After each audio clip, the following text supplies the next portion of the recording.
radio for the masses. Headline edition, July 8, 1947. The Army Air Forces has announced that a flying disc has been found and is now in the possession of the Army. If the game is rigged, change the game. Game changer.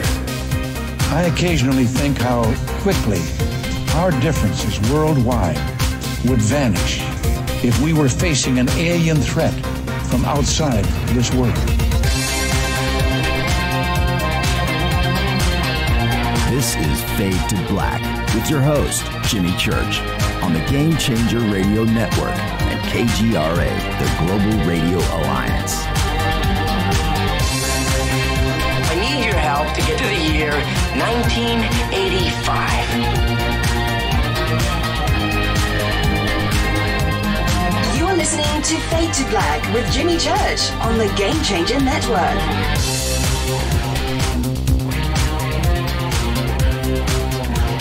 Good evening. Fade to Black. Bespoke radio for the masses. Oh, yeah, man. Today's Wednesday, November 7th, 2018. 314 days into the new year. Just 51 days left. We are live from a bunker somewhere in the middle of beautiful downtown Burbank, California. And I would like to welcome everybody listening all around the world, all across the United States, hither and thither, to and fro, back and forth, up and down, east and west, north and south, far and near. This is Fade to Black for KJCR, the Game Changer Network, and KGRA, the Planet. I am your host, Jimmy Church. What is cracking, everybody? How you doing? All right. Oh, man, oh, man, oh, man. Here we go. Tonight, very special guest Randall Carlson is here, calling this show The Conversation. There is nothing like sitting down with somebody like Randall Carlson and engaging for 2 or 3 hours. And that's what we're going to do here tonight. So much to discuss with him, especially coming off of a great show that we did with Ed Nightingale, right? And so we're going to dovetail these two together. And it is so important to figure out, you know, I'm going to lay it out to you like this, okay? It's like this. What is the purpose of being human, of being alive, if we are not able to ask questions about where we came from, why are we here, and where are we going? The three basic questions. And you kind of equate, it's just like, well, why? There are people out there that, why? What do you mean, why? There are, when you do the research of maybe you're, anthropologist, right? You're some kind of historian, or you are an astronomer, right? And you are looking at the stars and, looking at, our future and our past through the stars, right? Or you're out digging in, and looking at bones in our past, or you're a geologist and these things aren't profitable. You're not making money for some corporation. There isn't products that you are selling, And so there are those out there that would say, why? Well, if we can't ask these important questions and figure things out, then what's the purpose of even being alive? Right? What is it? It's like going back and looking at you go back to Picasso and he's painting and you're like, dude, what? Why? Why are you painting that? Why are you sculpting that? Why are you? It's part of being human. And who we are, and having Randall on to discuss these, I want to know. I want to know these answers, and that's what I'm going to do tonight. I get to sit down with the great Randall Carlson and have a conversation. It's an amazing thing to be able to do, and that's part of being human. We answer those questions. We figure things out. We ask those questions and take things a step further. That's what we do, and that's what Fade to Black is all about. That's what this community is all about.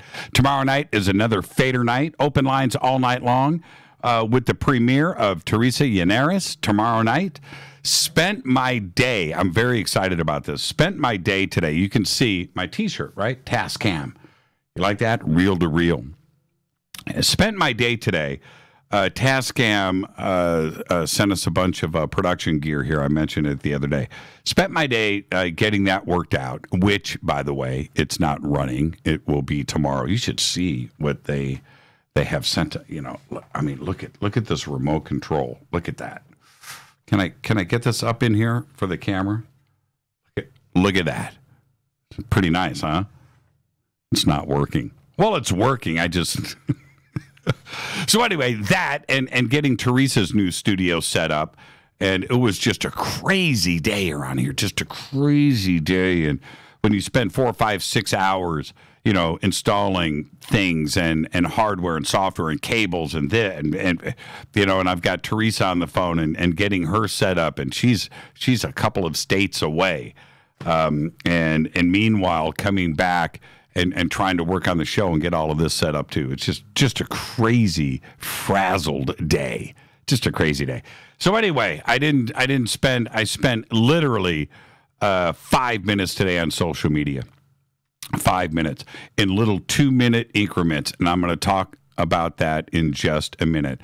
On Stellar.com, you know what to do. Go and follow, like, and subscribe to Twitter at JChurchRadio, Facebook, YouTube. Step out of line, you get blocked. That's what you do. Follow me, step out of line, blocked. I just don't do negative, people. You think I do. I really don't. And the sandbox is hashtag F2B on Twitter. And if you have any questions or comments during the show tonight, hashtag F2BQ. All right. Jimmy, check out this awesome remote control. Also, it doesn't work. I know, right? I mean, look at this. Color screen, soft buttons. It's got, look at that. Right? Hold on. Let me get this up. Look at that. That's a remote control. Man. Doesn't work. It will tomorrow. It will tomorrow, I promise. And it's what it does. I mean, it's a very important piece of gear. It's controlling something else down here in the rack. I can't, that was installed too as well. Everything's powered up. It's all cabled up. It's all there. Okay, it'll be tomorrow. And then I'll tell you what it's doing. It's really, really cool. You can email Jimmy at jimmychurchradio.com. And I do want to thank Tascam for the cool T-shirts, and we'll be shooting videos and stuff for them with all of this new gear and how it works. All right. Don't forget to subscribe to our podcast. It is just $2 per month. And click on the podcast banner over at jimmychurchradio.com. Help support the show. All right. Also, become a Fader Nut in our membership section over at jimmychurchradio.com. You can do what you want. Just go become a member. And we will be launching the new website next month. It'll be December 31st. We're going to do it on January 1st. December 31st, we're going to be partying. That would be New Year's Eve. But Tuesday, I think New Year's Day is on a Tuesday this year. So, yeah, don't look for a show from us on that Monday. Let's get this show cracking. Happy birthday to today, Joni Mitchell. Joni Mitchell today is 75 years old. Our dead guy's birthday today, Dana Plato, 1964 to 1999, died at the age of 34. Of course, she was a teen star on TV's Different Strokes from 1978 to 1986. And on May 7th, 1999, the day before she died, she appeared on the Howard Stern Show. Okay, did an interview. It was the next day Driving back to California, they're in their Winnebago. They pull over, visit somebody, family member. And she went to lie down inside of that Winnebago, take a nap, and then she died of an overdose. Her death was eventually ruled a suicide. Crazy, too, because we all watched Different Strokes, right? We did. We all watched it. And she died and committed suicide on May 8th, 1999. Happy birthday, Dana Plato. On this day in history, OTD 1991, Magic Johnson stuns the world by announcing his sudden retirement from the Los Angeles Lakers after testing positive for HIV. All right, here's a fader fact for you. It's an easy one to figure out, but it's kind of shocking too. Right? Are you ready? Earth is the only planet that is not named after a god. That's right. That's your fader fact. All right. Where am I? What am I doing? Oh, yeah. Randall Carlson is here. He's going to be here for the duration of the night. We're going to do a full conversation about everything, about us, who we are, where we came from, who was here before us, and where are we going. All of that tonight with the one and only Randall Carlson. I want to remind everybody tomorrow night is another Fader night. Open lines all night long with the premiere of Teresa Yannaris. She's going to be here. Hopefully her studio, her new one, is going to be up and running. All right. Now, we're going to have a conversation. All of you.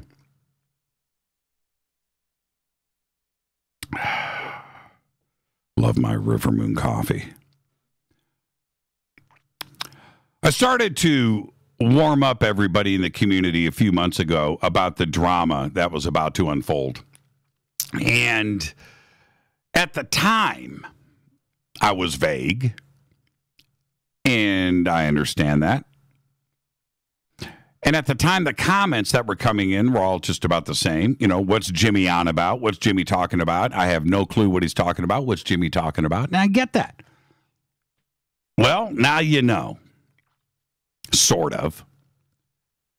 But I saw it all coming. And I just wanted everybody to kind of brace themselves for the coming storm.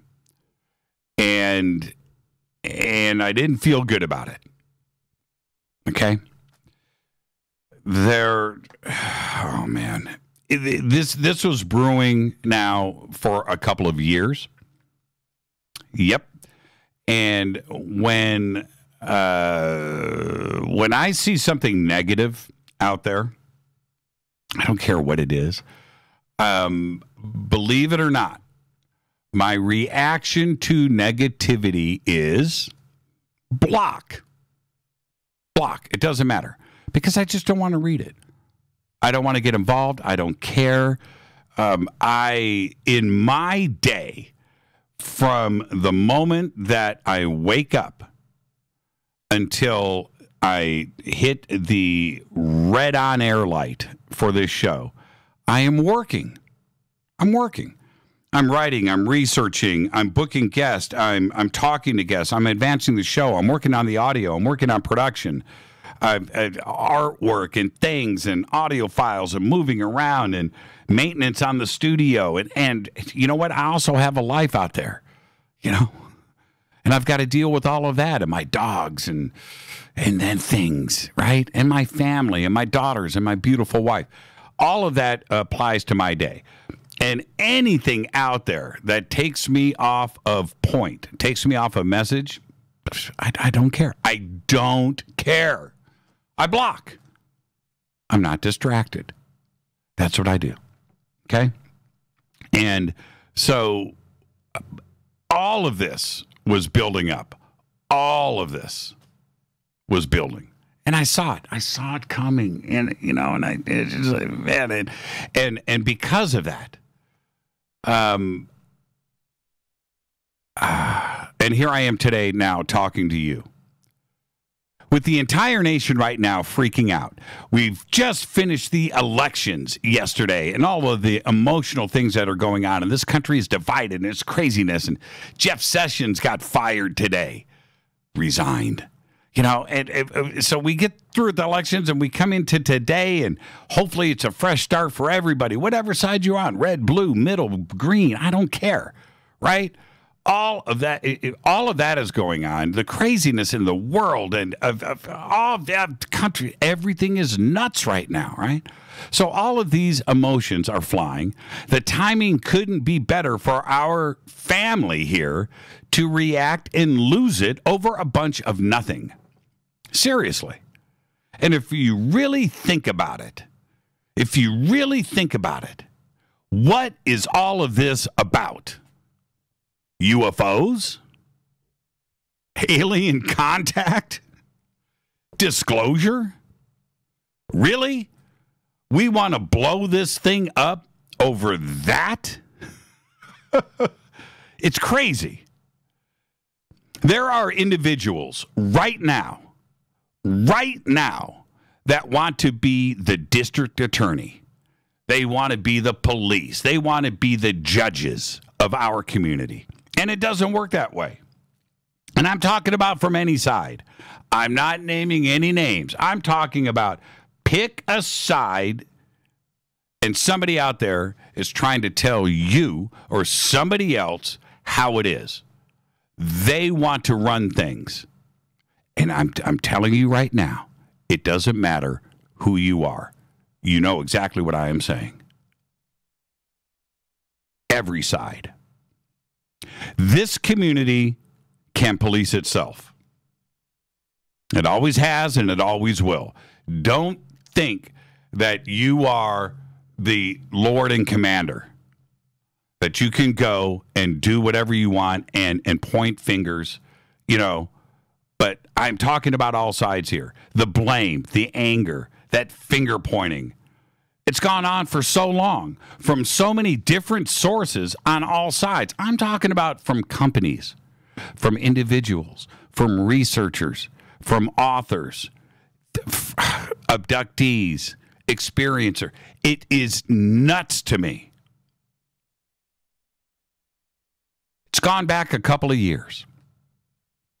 And if you've been blocked by me, well, there you go, right? It doesn't matter. But listen to me. I am calling right now,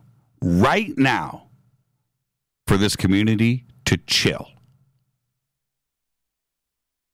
Chill. I'm asking for a truce. It has now gotten to the point where the flames, the anger, and everything else getting pushed into a corner, and it doesn't matter. It doesn't matter who you are, who the victims are, and who is playing the games. Because it's on both sides. It's on every side.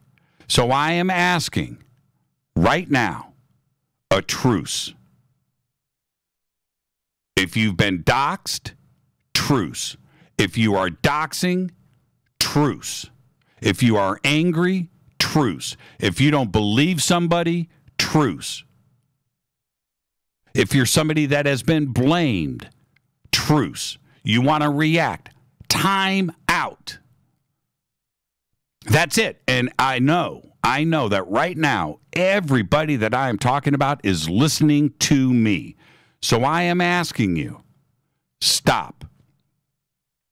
Stop.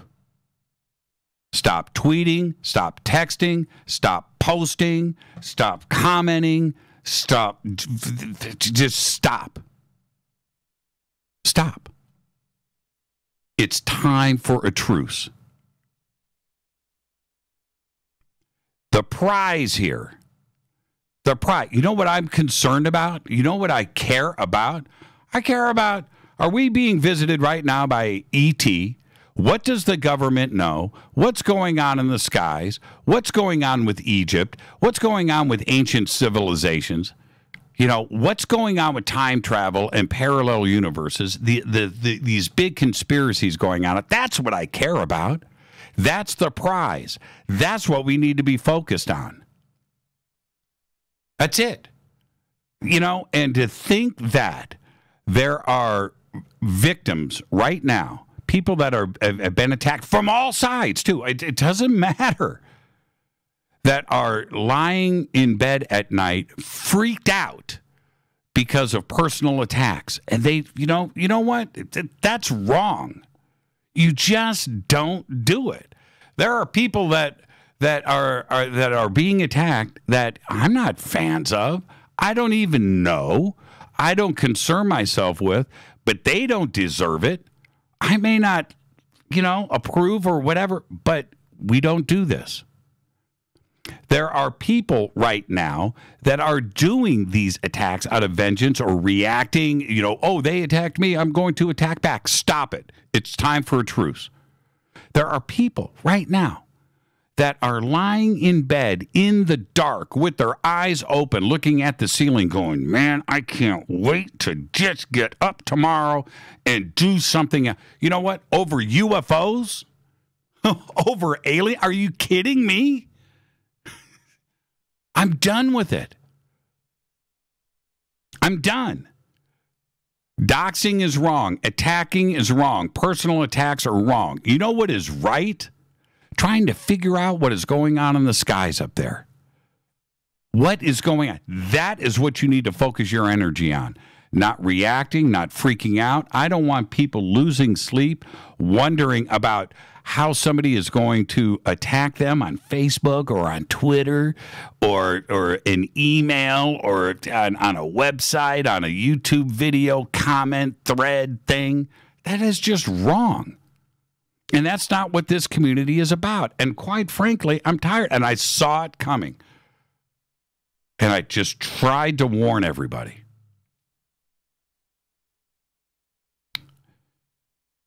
How is it that I have to sit here on a beautiful show like tonight and speak about this? And it's really, now it's gotten to be that big of a deal. So today, I am running around. I am talking with technicians at companies. When I say running around, I'm missing a cable. I'm out. I'm on the phone. I'm trying to figure things out. I'm coming back. I'm bolting in. I'm software, and I'm changing file names and downloading, and just craziness here. And I just spin around in the middle of the day, and I look, and I just happen to glance at Twitter, and I'm watching what's going on. It's just like, man, are we two?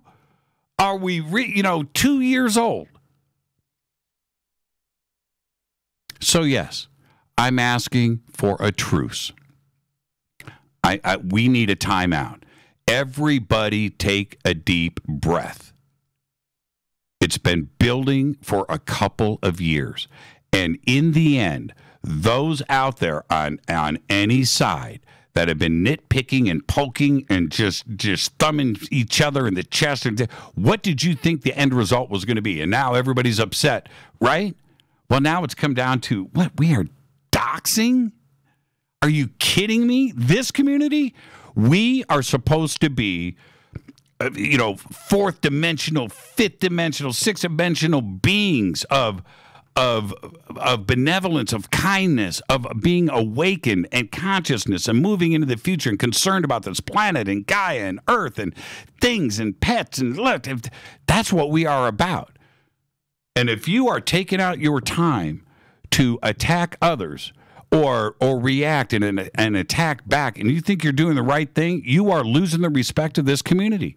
Nobody is going to respect you. And I don't care who you are, because I'm speaking to everybody. Done with it. I'm done. So, listen to me. Listen. Post something negative on Twitter. You're blocked. Post something negative on Facebook. I don't care. You're blocked. Oh, Jimmy blocked me, man. I'm on the block list. Well, good for you, because I don't care. I don't care. And I'm encouraging everybody else. If that's what it takes, all of the negativity, this community will block you into insignificance. It's really true. So it's time for everybody to grow up. Put on your big boy pants, your big girl pants, tighten your shoelaces. It's time for a truce. Bite your lip and live with it. We need to move on. There is other stuff to worry about. Like having this beautiful show tonight with Randall. And I've got to sit here.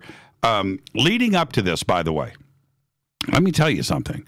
I just spent 6 hours today frustrated putting gear into this studio. My nerves are already frazzled.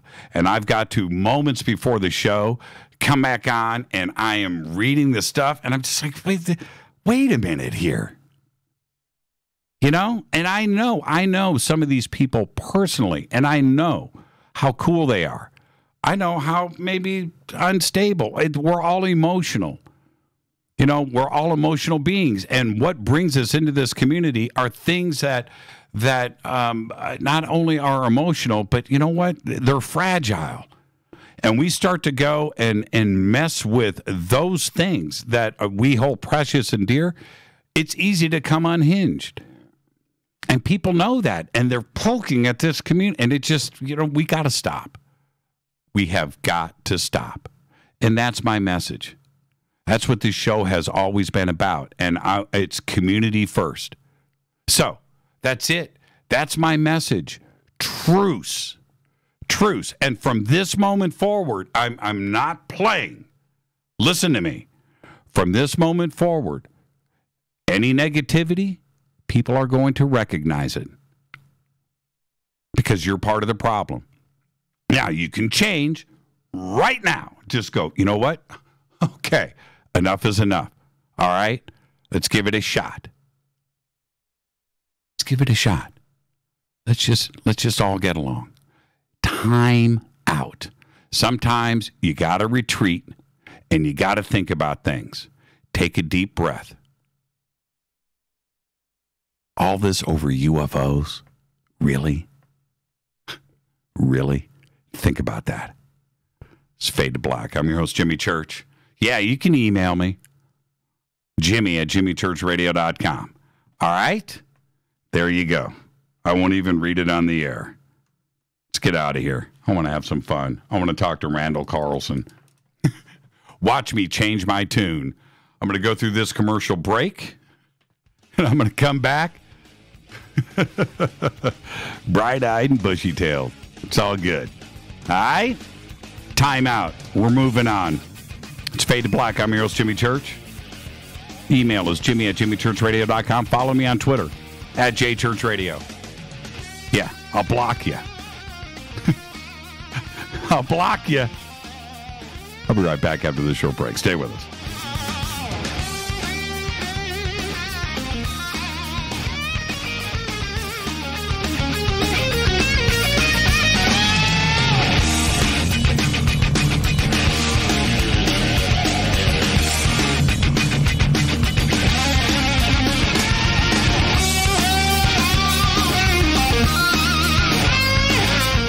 This is Nicole Church, daughter of you-know-who, and you're listening to Fade to Black on JimmyChurchRadio.com and the Game Changer Network.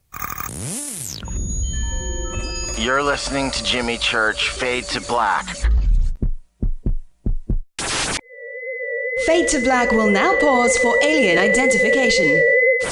The station that talks the net. KGRA Radio. When you take the beans from Central America with dashes of Indonesian and African mixed in and then roast it to the dark side of Fade to Black, you create the ultimate brew of fringe. Introducing the Fade to Black blend from Rivermoon Coffee. Yes, Rivermoon's darkest customized roast was created for the love of Fade to Black. The alchemy of masterful roasting and smoking the beans is in every sip of this full-bodied, dark Java. I need my coffee dark, deep, with distinct bittersweet chocolate highlights, just like the bunker. Leaning further into the darkness of the roast is Fade to Black blend from Rivermoon Coffee. Just click on the banner at JimmyChurchRadio.com and use the promo code F2BBLEND for 15% off of your order today. Go Beckley Teppy. This is Jimmy Church of Fade to Black, and you can get our podcast for just $2 per month. All you have to do is click on the podcast banner over at jimmychurchradio.com. Times are changing. The circus of politics, healthcare's low standards and high prices, and let's not forget food quality. What to do? Arm yourself with Life Change Tea at getthetea.com.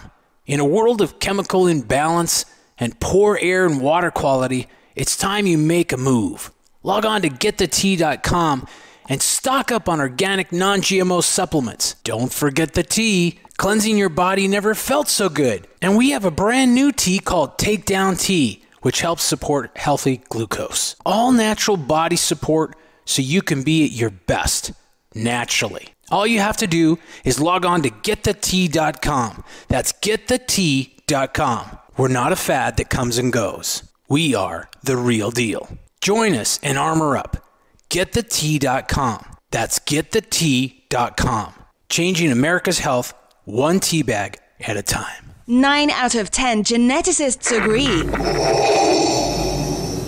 Fade to Black is not your father's radio show on the Game Changer Radio Network and KGRA, The Planet. Do you want to lose weight but have no idea where to begin? The Fast Start Diet, a 3-day weight loss plan, is the answer. 3 days of nutritionally balanced, calorie-restricted meals delivered right to your door. No shopping, no measuring, and no cooking. Everything is prepared for you and ready to eat at home or on the go. The Fast Start Diet has all the amazing benefits of intermittent fasting without starving. We've helped thousands of people who have struggled to reach their weight loss goals. Isn't it time we helped you? With the Fast Start Diet, you'll lose weight and feel great. Find Fast Start Diet on Amazon or go to faststartdiet.com and use promo code TALK to get 10% off your first box.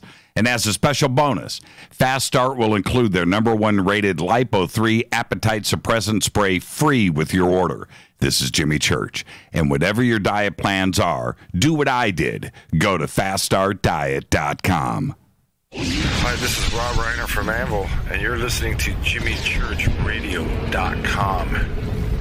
What's up? I'm Chris. What up? This is Kyle Massey, and you're listening to Jimmy Church Radio.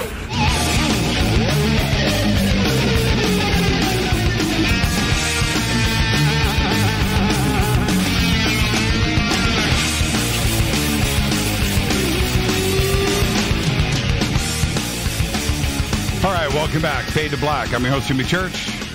Tonight, Randall Carlson is here. Tomorrow night, Fader night. Open lines all night long. Premiere of Teresa Yannaris. She's going to be here. Divine Frequency on the Airwaves. Premiering tomorrow night. Very excited about that. And I was just watching in Twitter. Okay, Jimmy, you want a truce, you got to unblock everybody. You know, I've got 4,500 people blocked in Twitter. I'm not kidding. I just checked. All right.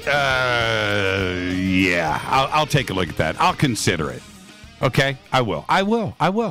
Look, I practice what I preach. All right. But now it's about Randall. He's a master builder, architectural designer, teacher. And the thing is about Randall, he's a renegade. He's spent 4 decades of study, research, and exploration into the interface between the ancient mysteries and modern science. He's been an active Freemason for 30 years and is a past master of one of the oldest and largest Masonic lodges in Georgia. He has been recognized by the National Science Teachers Association for his commitment to science education for young people. His work incorporates ancient mythology, astronomy, earth science, paleontology, symbolism, sacred geometry, and architecture, geomancy, and other arcane and scientific traditions. For over 25 years, he has presented classes, lectures, and multimedia programs synthesizing this information for students of the mysteries. Tonight, we're going to go back. We're going to go way back into the history of North America, the true history before Columbus, or anyone else who say that they may have discovered America, and the evidence of other civilizations that may have started here and spread around the world. And then we're going to look to the future. We're going to do it all tonight. That's why I'm calling it The Conversation. His website is sacredgeometryinternational.com. And I would like to welcome back to Fade to Black, a man of sense and sensibilities and a nice beard, Randall Carlson. Randall, good evening, my friend. How are you? Well, thanks for having me back, Jimmy. I'm actually doing pretty well, other than a strained hamstring from overexercising this morning. Other than that, I'm doing well. Can I throw you under the bus a little bit and tell everybody about our brief conversation before the show tonight? Because it was pretty cool. Sure. You're going to say I'm trying to remember what we said. But, yeah, go ahead. It's funny. So hopefully it's not anything embarrassing, right? I didn't say anything. It's compromising. Yeah, exactly. For both of us. In that, I'm just going to let everybody know. So Randall calls me. We always talk before the show, and he calls me, and he was like, "Jimmy, I'm depending on you tonight. I need you to brighten my day. I need to get relaxed. I need you to pull it all out." I was like, Randall, I need you for the same things. I'm completely stressed. And it was just so funny how we were both looking forward to the show and getting psyched up and pumped up. And we needed each other for the same exact reasons. So here we are. Randall, you're brightening my day. Thank you for that. Well, thank you, Jimmy. I'm trying to do whatever I can. I know that you need all the little boost you can get in your day-to-day routine, and so if I can help in that matter, hey, I'm all for it. Oh, man. Just wait, Jimmy, till I get you out in the field for a few days. I know. I'm so looking forward to that opportunity where we can just go and disconnect, leave our cell phones away from us and just go and check out this great country of ours. Oh man. Yeah. I look forward to that, Randall, and thank you for the invitation. Our paths have been so close to crossing over the last few years, and we have missed those opportunities. We were talking about that tonight. We narrowly missed each other a couple of years ago. And I just can't believe that we let that slip by us. But we can't let it happen again. All right? I agree. Now, I actually want to start here tonight. Let's kind of relax and let's go back a couple of steps. Your presentations and your web presence and your conversations, especially over the last few years, have had a lot of impact on myself personally and this community. What started this interest for you? I mean, going back when you, and I'm talking about the interest of not only cataclysms and world events, but past civilizations and the distant past. What advantage do we have to learning these things? Why go and do it? Why the commitment? Oh, well, let's see. That was actually several questions. Let's tackle the last one first, which was basically why do it. I mean, the question becomes why do anything to perpetuate our continued existence? We do things every day to make sure that we optimize our chances of surviving through the day, right? When we get in our car and we strap ourselves in with our seat belts when we're going to cross the street and we look both ways. The idea is that whatever the purpose and value of life, I think it's our job here to attempt to sustain that life. And so I guess you'd say that what I'm looking at is the long-term sustainability of human civilization on Earth, because up to this point, we haven't had a really good track record. Because what we see is the leftovers of multiple civilizations that rose from the dust, thrived for a while, prospered for a while, and then for whatever reason went down. And there's a lot of lessons there that we have to learn about, again, long-term sustainability. And I guess that's kind of what I'm trying to do, is to get more people to shift their perspective a little bit, to take in the big picture rather than just the day-to-day events, the trivia of day-to-day that occupies so much of our time and so much of our attention and so much of our consciousness is important, and we have to deal with that. But at the same time, if we ignore the big picture, we're going to be in trouble. And I would like to think that there is a long-term game plan, that we can be successful on this planet, that we can be prosperous, that we can continue to improve as a species, to get more intelligent and wiser, and I think that turning to our past and the lessons and the legacy of our ancestors that have come before us is going to be absolutely vital in attaining that kind of absolutely necessary perspective. And so what kicked it off then? And so that's the back end, right? That's the last question first. What happened, Randall? There was something in your life where you just went, okay, I need to do this. I mean, well, I get asked that question, and I keep going back trying to pinpoint, okay, it was that thing, it was that event, it was that day. And really, Jimmy, I think I got to go right back and say I've been cursed since the day I was born. I had no alternative. I mean, I just, I came into this world like going, what the holy fuck, man, I need to figure this out. So I can recall being 7 years old, walking we lived in rural Minnesota, and back in those days, a 7-year-old could walk, a quarter mile over to a neighbor's house. The wolves had been cleared out about that time, and the coyotes and the bobcats and so on, so there wasn't too much fear. So I was walking over to a neighbor's house and visited a friend, and then I was walking back, and they had a big willow tree on the hill that they lived on, and I just remember stopping under that willow tree and having, I guess what you would say, my first mystical experience in life, where everything just seemed to converge into a grand synthesis. And for about 10 minutes, I stood there under that tree feeling like I was totally at one with everything. And then the feeling went away, and I went home and resumed my life. But I'll never forget that. That might be the earliest time I can remember that there was a sense of something grander or something greater, something that transcended the day-to-day, the mundane routine of our existence. And then I can go on, and there were different points,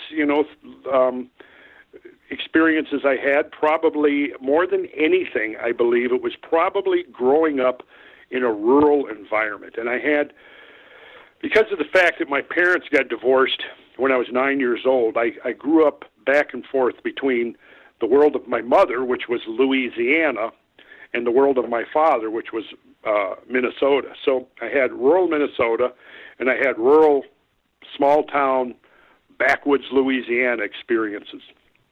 So I think between those and traveling up and down the Mississippi River, typically on a yearly basis, when I'd go to visit one or the other parent, these things just kind of accumulate. There was also a place that I used to go with my grandparents up on the St. Croix River, which forms the border between part of Minnesota and part of Wisconsin. And it's a beautiful river valley. It's now like a nature preserve, but there's a section in there where there are basalt outcrops. And on one of these basalt outcrops on the Minnesota side of the river, there's a series of these gigantic potholes that have been drilled up to 80 feet into the bedrock. Some of them are 25 feet in diameter.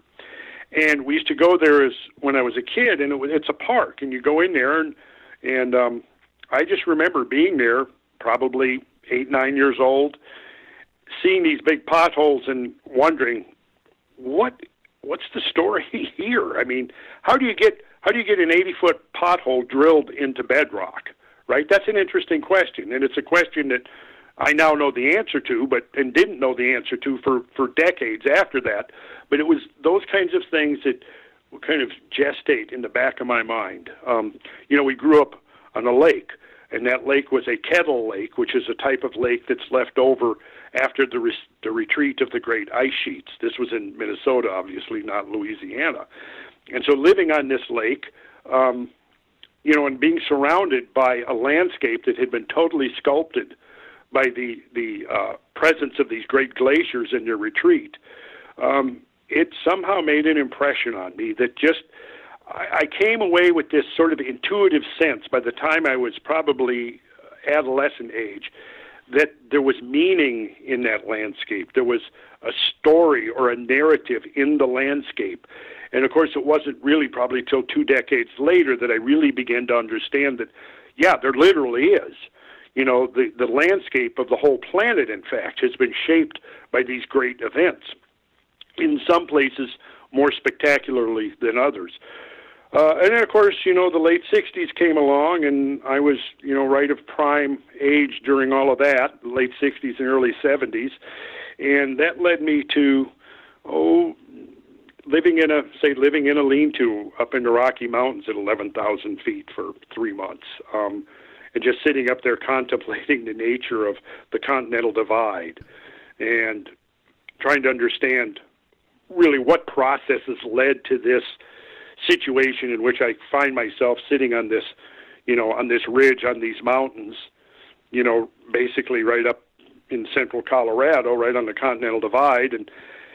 And I came away from that, I think, just really curious about, again, the sense that there was some kind of story within the landscape waiting to unfold.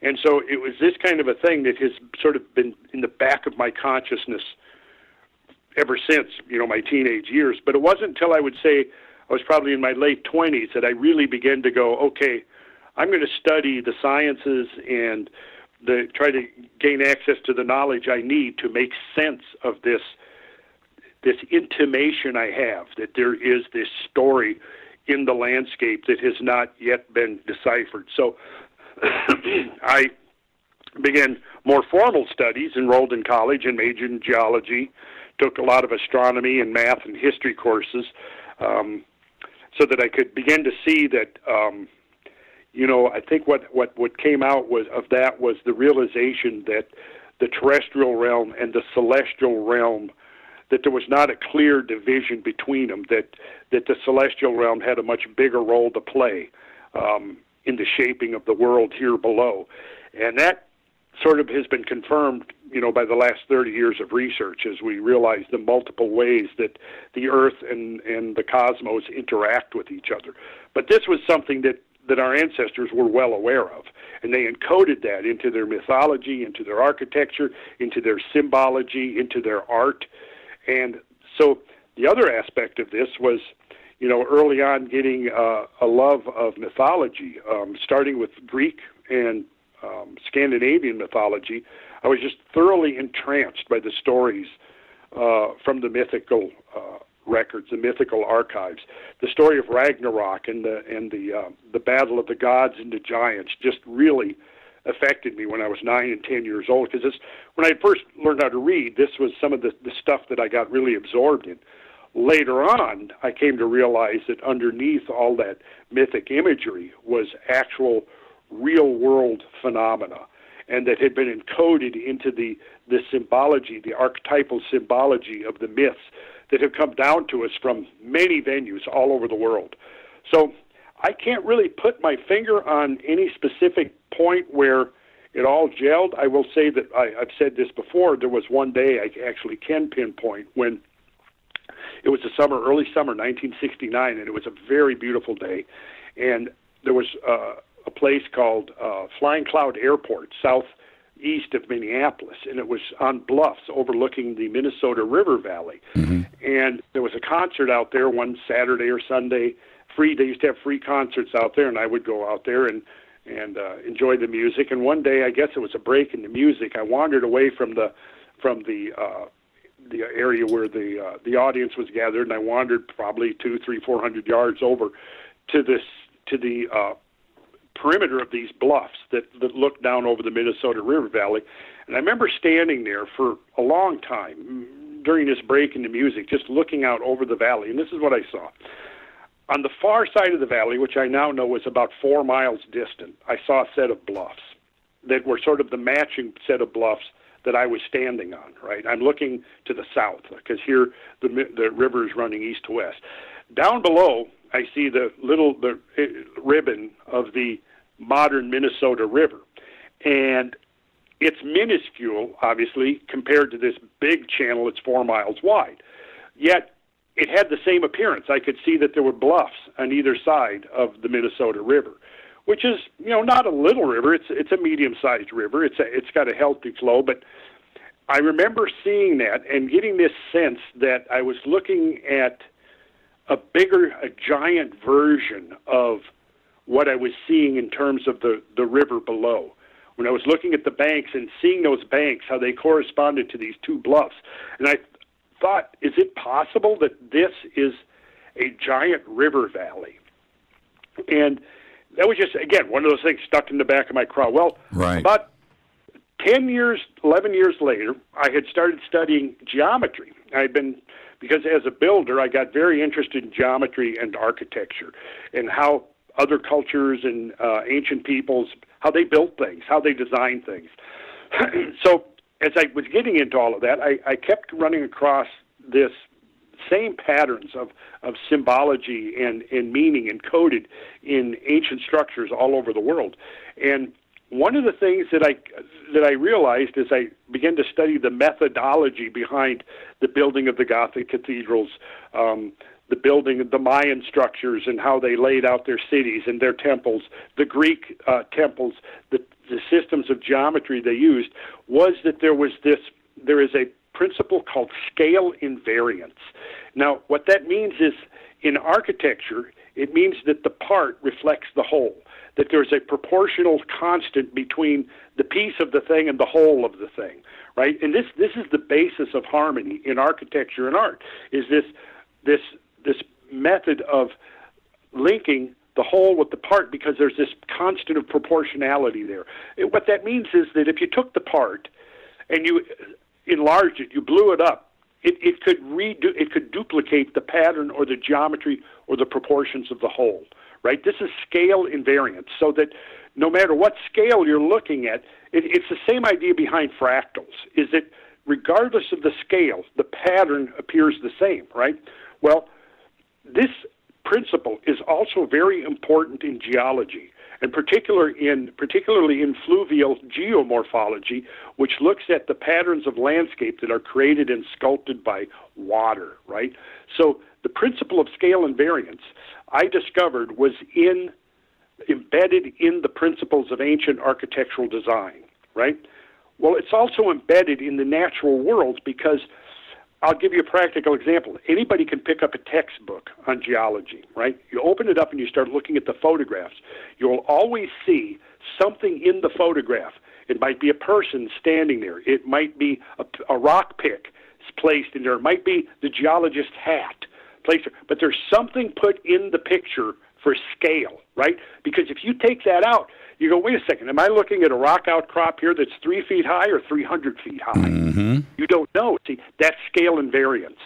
So I was actually, I think it was 1979, 1980, I was giving a lecture on the principles of architecture as I had understood them at that time, and how this concept of scale invariance was so important in so many examples of ancient architecture, right? So then I cited as an example to show comparison, well, yes, so just as we have scale invariance in architecture, in ancient principles of design and art, we also have it in geology.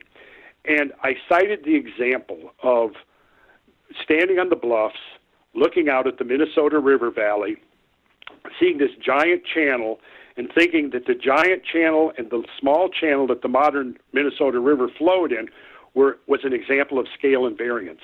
And that just as the small river with two banks, there was a giant river. And I basically explained this, and there was a guy in the audience who had a degree in geology, and he stood up or raised his hand or whatever, and he challenged me and said, no. We know that those are formed over millions of years of erosion. Right. And I was like, well, I think his name was John. I said, well, John, I'm reasonably confident that I'm right here. But I couldn't really defend why I knew I was right. I just had such a strong instinctive sense that I was right. But what it did, it pissed me off enough that I actually went and enrolled in a formal geology course and began studying geology really formally. And of course, now, later on, I realized, of course, that I was right and he was wrong. And in fact, geologists have made a study of that, and they call it River Warren. And it was caused by the outburst of Glacial Lake Agassiz, which was a proglacial lake, which busted out. If anybody looks at a map of Minnesota, you'll see on the western boundary of Minnesota there's a bump, this bump about halfway up. That bump was the channel that was initially cut by the draining of this gigantic proglacial lake. And when that water drained down, it cut the Minnesota River Valley and created what the geologists who have studied it, glacial river warren. Their estimated peak discharge puts it at 4,000 times greater than the modern flood stage of the Minnesota River. Can you imagine? So this is all, we got to take a break right here, but this is when I think about this, is the violence, right? Can you imagine how crazy violent it was when it was going down? That's what I do, Jimmy. I imagine that. Yeah, and I've got to take a break right here, but 2 points I want to go back and address with you. One, it was in 8th grade. I had a teacher, I'll make this quick. I had a teacher, Indiana history was the class, and imagine this. He was probably 60 years old. You know, I'm just a little kid in the middle of the 70s. And he goes, now, Indiana is flat until Brown County where the hills start because above you was 2 miles of ice. Right? And I just, he changed my life, Randall. I had to sit there and think about 2 miles of ice above my head, right? In Indianapolis.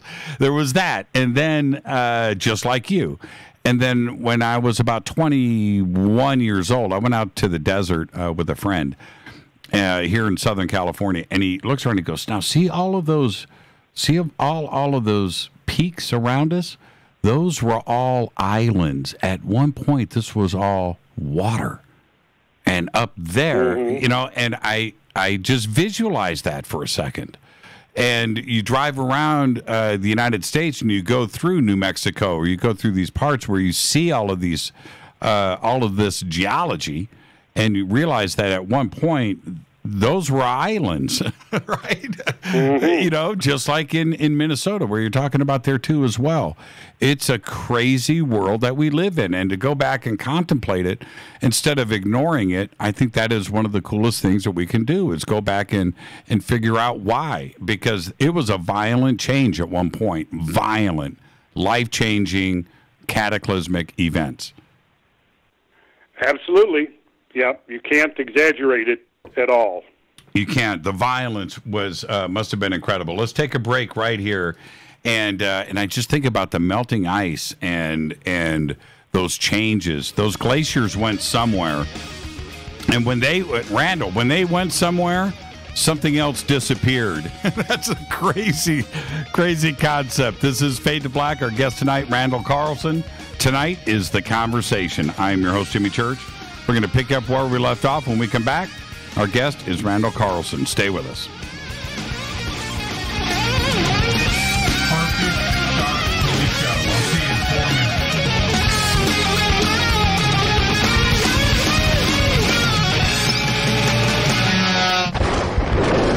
This is Fade to Black with Jimmy Church on the Game Changer Radio Network and KGRA, the Global Radio Alliance.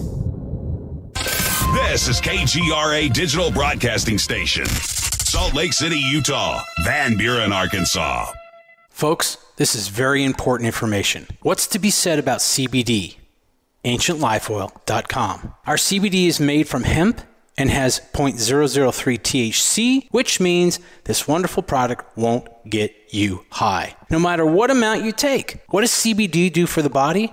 My hands are tied. But you can Google CBD benefits and be astounded. When you're finished reading, you'll want to log on to AncientLifeOil.com. That's AncientLifeOil.com and purchase. Life is good when you feel good. People are tired of pain. People are asking for non-GMO organic products to help them with you fill in the blank. Legal in 49 states, and again, our CBD is made from hemp. Ancient Life Oil is about helping people one by one by one. If you wonder how good the product is, the CEO takes it every day without miss. AncientLifeOil.com. That's AncientLifeOil.com. Have a great day. Hello, I'm Katie Lee, and you're listening to my main man, Jimmy Church, on JimmyChurchRadio.com. Hi, this is Ray Hobbs here, repping the planet, and you're listening to my good friend, Jimmy Church, Fade to Black, on the Game Changer Network and the KGRA Digital Broadcast Station. This is Toby Kebbell. You're listening to JimmyChurchRadio.com. Don't hurt me, Jimmy. I'm only little. Hey, I'm Adrian Grenier. And this is Ari Gold. We're the Honey Brothers. Yes. We are of the Honey Brothers. Hey, I'm Adrian Grenier. And I'm Ari Gold. We're the Honey Brothers. And you're listening to Jimmy Church. The Revolution. Reclaim your active lifestyle with Angioprim. Angioprim is the original liquid oral chelation supplement. Chelation helps remove toxins, heavy metals, and cholesterol in your veins and arteries that can cause blockages. Scientific research proves the active ingredient in Angioprim has superior oral chelation action that helps promote cardiovascular health. Find out more. Go to angioprim.com. Talk to a trained consultant by calling Angioprim toll-free 877-882-7221. This is Jimmy Church of Fade to Black, and you can become an official Fadernaut by just going to our membership section at jimmychurchradio.com. Hey, it's Grace. Can we talk about something serious for a minute? Your age. Getting old has its perks. But remember, being a few years younger, you know, your hair was thicker, you didn't have so many wrinkles, that extra weight wasn't haunting you, and you just felt better. Well, we can't turn back the clocks and go back 10 or 15 years, but you can start feeling and looking 10 or 15 years younger with Nature's Youth RSF. It's a doctor-formulated daily supplement that helps your body maintain its peak performance and fight the aging process. Imagine sleeping better, looking better, and feeling better. See how Nature's Youth RSF has helped thousands of people just like you at nature'syouth.com. nature'syouth.com. Imagine how it will feel when your family and friends are asking you what you did to look so good. Your secret will be Nature's Youth RSF. It's time to start looking better and feeling better. Learn more and order your Nature's Youth RSF at nature'syouth.com. That's nature'syouth.com. That's nature'syouth.com. Hello, this is Serena Wright Taylor from Conscious Life Expo, and you're listening to Fade to Black with Jimmy Church, who holds the Lucky Pony record for the best astrological chart since 1963. True story. This is Micah Hanks of the Gralien Report, and you're listening to Jimmy Church on Fade to Black, across the globe on the Game Changer Radio Network and the one and only KGRA Radio, The Planet.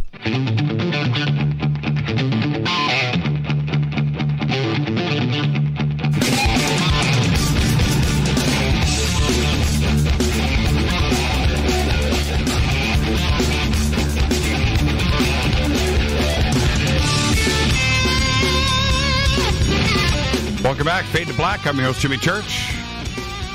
You can follow me on Twitter at JChurchRadio. You can follow Randall at Sacred Geometry International. I think it's INT. It's right there on Twitter. Talking about everything tonight. And Randall, I want to pick up where we left off and kind of dovetail into two different subjects into this next segment. And one of them is this. I want to start here. Why is it that, and this is your opinion, why is it that North America and this continent, you can even include South America, but North America is ignored when it comes to ancient history and history? Everybody else is concerned with everything else on this planet, but nobody wants to talk about us but you. Why is that? Well, I got to say, not only me, but Graham's new book that's come out. Graham Hancock's new book is America Before. And so he is trying to address that deficiency as we speak. And I think his new book will go a long way towards that. So I want to definitely throw out an endorsement for that. But it's a very good question. And one of the reasons I think that occurs, are you there? I'm here. I'm listening to you. Okay, yeah, it sounded like my line went dead for a second. Okay, sorry. See, here's the thing. If we look at the trend of modern history, we kind of see that civilization kind of branches out from certain epicenters. The Middle East being one of the big ones. Earlier than that, the East Central Highlands of Africa being another zone where it appears that, hominid species branched out. We don't see such a thing in North America. North America was called the New World, right, because it was being rediscovered. Well, that whole paradigm is being completely overturned because we're realizing that the story of what went on here goes back much, much further.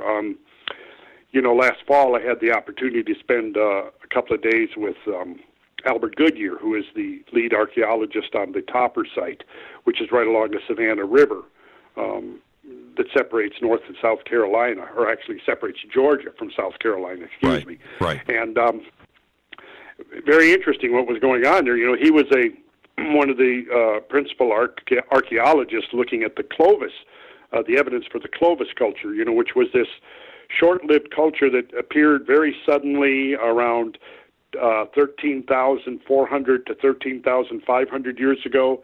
Were very prominent, left a very prolific archaeological record in terms of their debitage, their toolkits, their spear points, and so on. And suddenly, as they appeared, they disappeared right around 12,900 years ago. Quarries that had been actively mined for a half a millennium were suddenly abandoned. Village sites, community sites where they had lived were suddenly abandoned. Radiocarbon dating shows that the organic evidence of their presence all suddenly just ceases right around 12,900. Now, for a long time, Clovis was considered to be and was assumed to be the oldest culture in North America. And the traditional concept was that they emigrated across the Bering Land Bridge, which connected Siberia to Alaska when sea levels were lowered, and before they rose and drowned the land bridge, which was an enormously huge tract of land. People don't realize that North America and Northeast Asia were essentially one landmass. The Bering Land Bridge was actually larger in area than the state of Alaska. So, you know, it's difficult to kind of comprehend that, you know, North America and Asia were a single landmass, but they were. Whenever the ice grew and sea levels dropped, you know, it exposed enormous swaths of land along the peripheries of the continents. And in the case of the continental shelves between Alaska and Siberia, it was vast enough that it exposed this whole landscape that is now underwater, that's essentially now extinct. But the idea was that the Clovis people came across during some interval when the ice ameliorated enough that there was an ice-free corridor. Now, if you look at a map of North America, you had basically two, if I'm going to try to describe this so that those who are listening can try to get the picture. You had two great ice sheets over North America. The biggest one was centered more or less on Hudson Bay, and this is the one that reached up to 2 miles in thickness. And it was called the Laurentide Ice Sheet, and it's the one that extended down into Indiana, Ohio, Illinois, Minnesota, and it extended west all the way to Alberta. Now, you had a second ice sheet. Now, I'll say that the Laurentide Ice Sheet was about the size of the Antarctic ice sheet that now swaddles the South Pole. Then you had the Cordilleran Ice Sheet, which flanked over the top of the Canadian Rockies. It was and reached from northern Washington state up to Alaska. Now, it was about the size of the ice cap that now covers Greenland. So you had these two great ice sheets, right? At some point, as they grew together. So there was no passageway between them. But at other times, probably somewhere around 14,000 years ago, when the deep cold of the Ice Age began to ameliorate or soften, the ice sheets might have melted back just enough to open up a corridor between them. So it was believed that the Clovis people came down through this corridor and then colonized North America and eventually passed through Central America and colonized South America. And in this model, of course, there should be at least some hiatus between their first arrival in North America and their final appearance down by Tierra del Fuego at the southern tip of South America, right? So this group was called the Clovis because of their very distinctive artifacts, right? Right. Clovis for a long time was considered to be the first, the earliest Americans, right? So back to Dr. Albert Goodyear and the Topper site. Okay, so he's excavating a site, which is one of about 50 Clovis sites that are now known around North America and North Mexico, right? So what he did, and he explained how, well, for a long time, he never really looked below below this Clovis horizon, as you would call it. Now, at this Clovis horizon, there's a very distinct layer showing up at about half the Clovis sites in North America. It's been colloquially called the black mat layer, and I'll come back to that black, mysterious, and important black mat layer, because what they begin to notice was that wherever these black Clovis sites were, and you had this black mat layer, below that black mat layer you would find Clovis artifacts, but never above it. So this became the Clovis horizon. Well, as further research went on, two other very interesting correlations showed up. One was there was a massive climate spasm that occurred precisely at the date of that black mat layer. That climate spasm is called the Younger Dryas boundary, or there was actually the pre-boreal, which was the previous section, that's the name of it, Younger Dryas. No, I'm sorry, not back up. Balling Alarod. The Balling Alarod was a period towards the end of the Ice Age when, due to primarily astronomical influences, the deep cold of the Ice Age began to soften. And it was this time that the ice began to shrink back. Well, this had been going on for a couple of thousand years. So this was that period of time when they were speculating that that ice-free corridor opened up.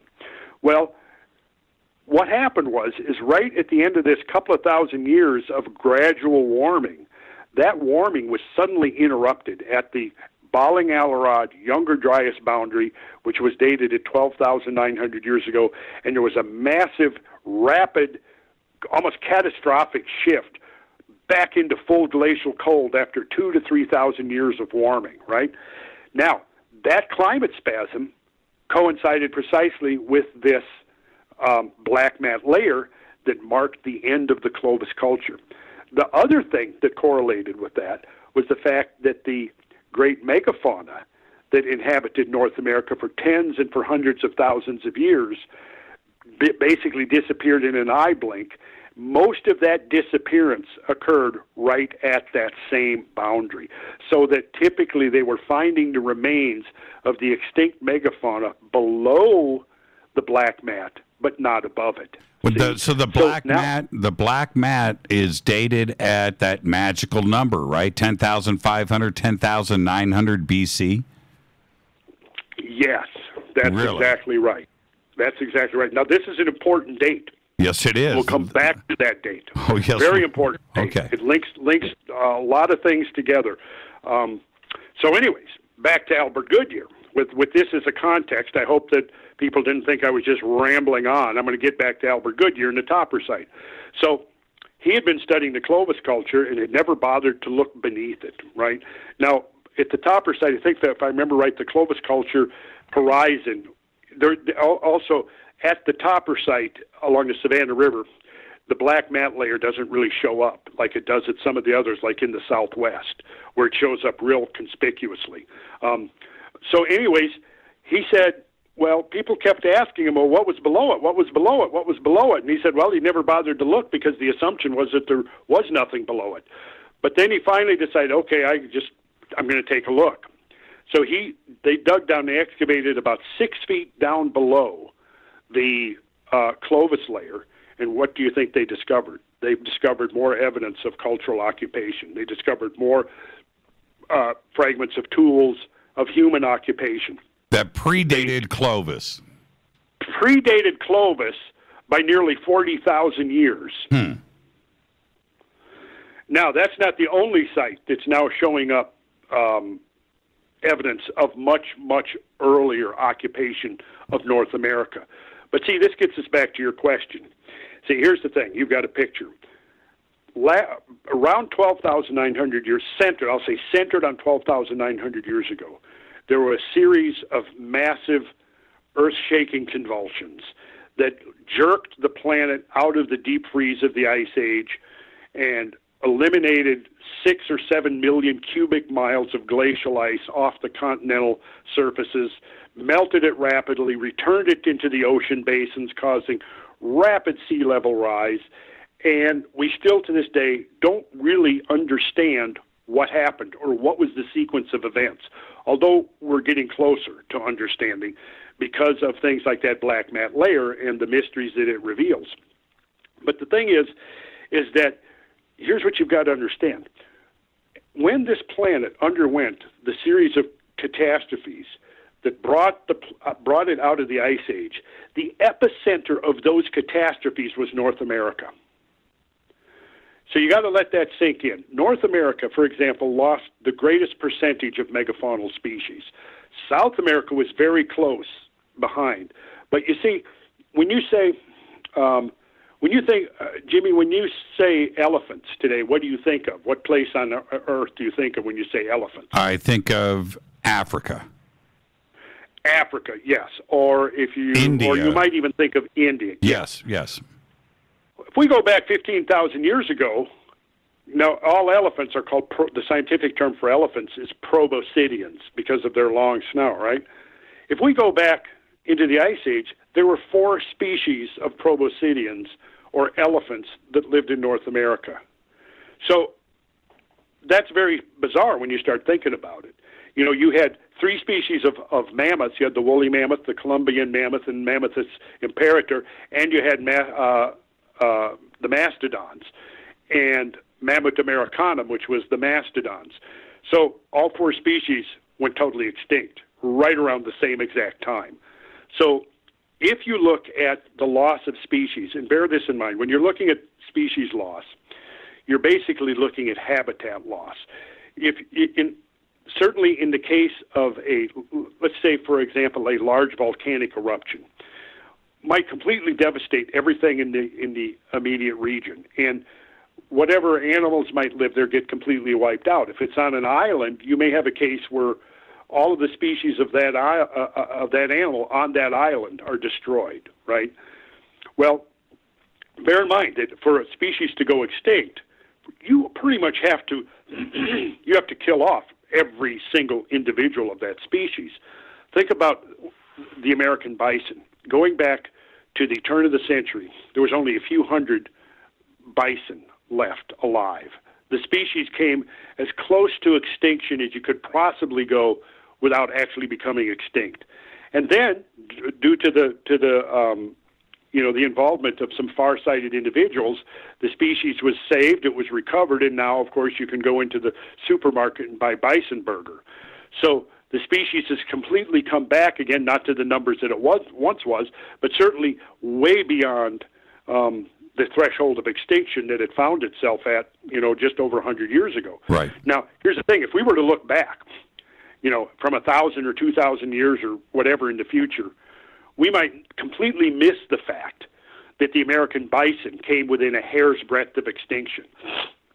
And unless we focused right in on that exact date of, say, late 1800s, early 1900s, we wouldn't see it, right?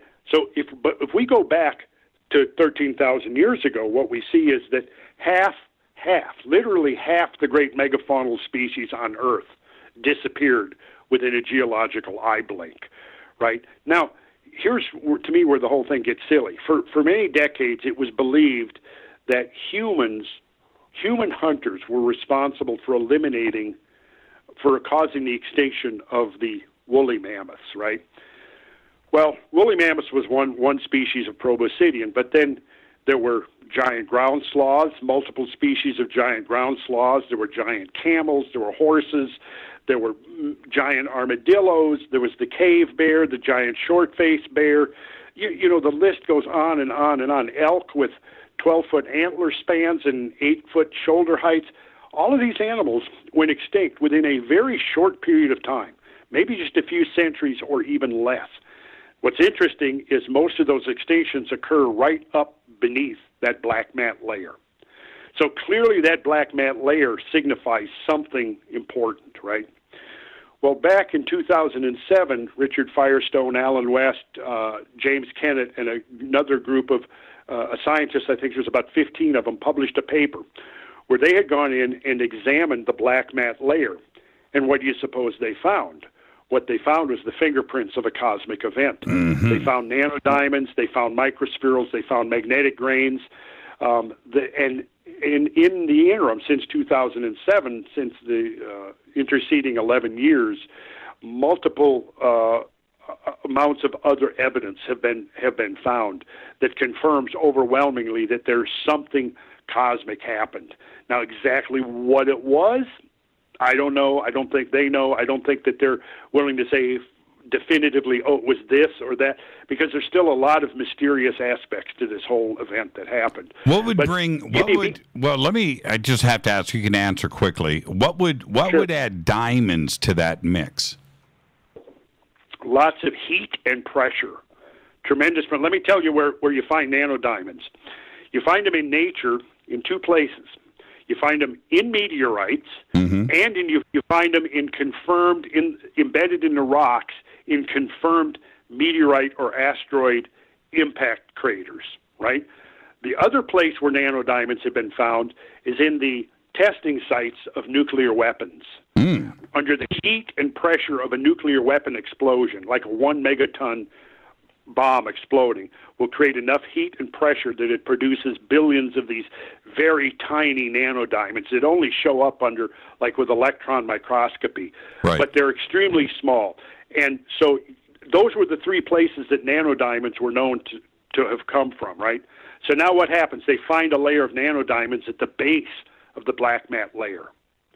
So what does that mean? Well, it obviously means some kind of an event that involved tremendous heat and tremendous pressure. Now, I have to say that this idea was attacked vociferously by a group of critics that appointed themselves, I would think, as inquisitors to suppress this heresy that had come along, that now potentially would overturn the idea that humans were responsible for the mass extinction.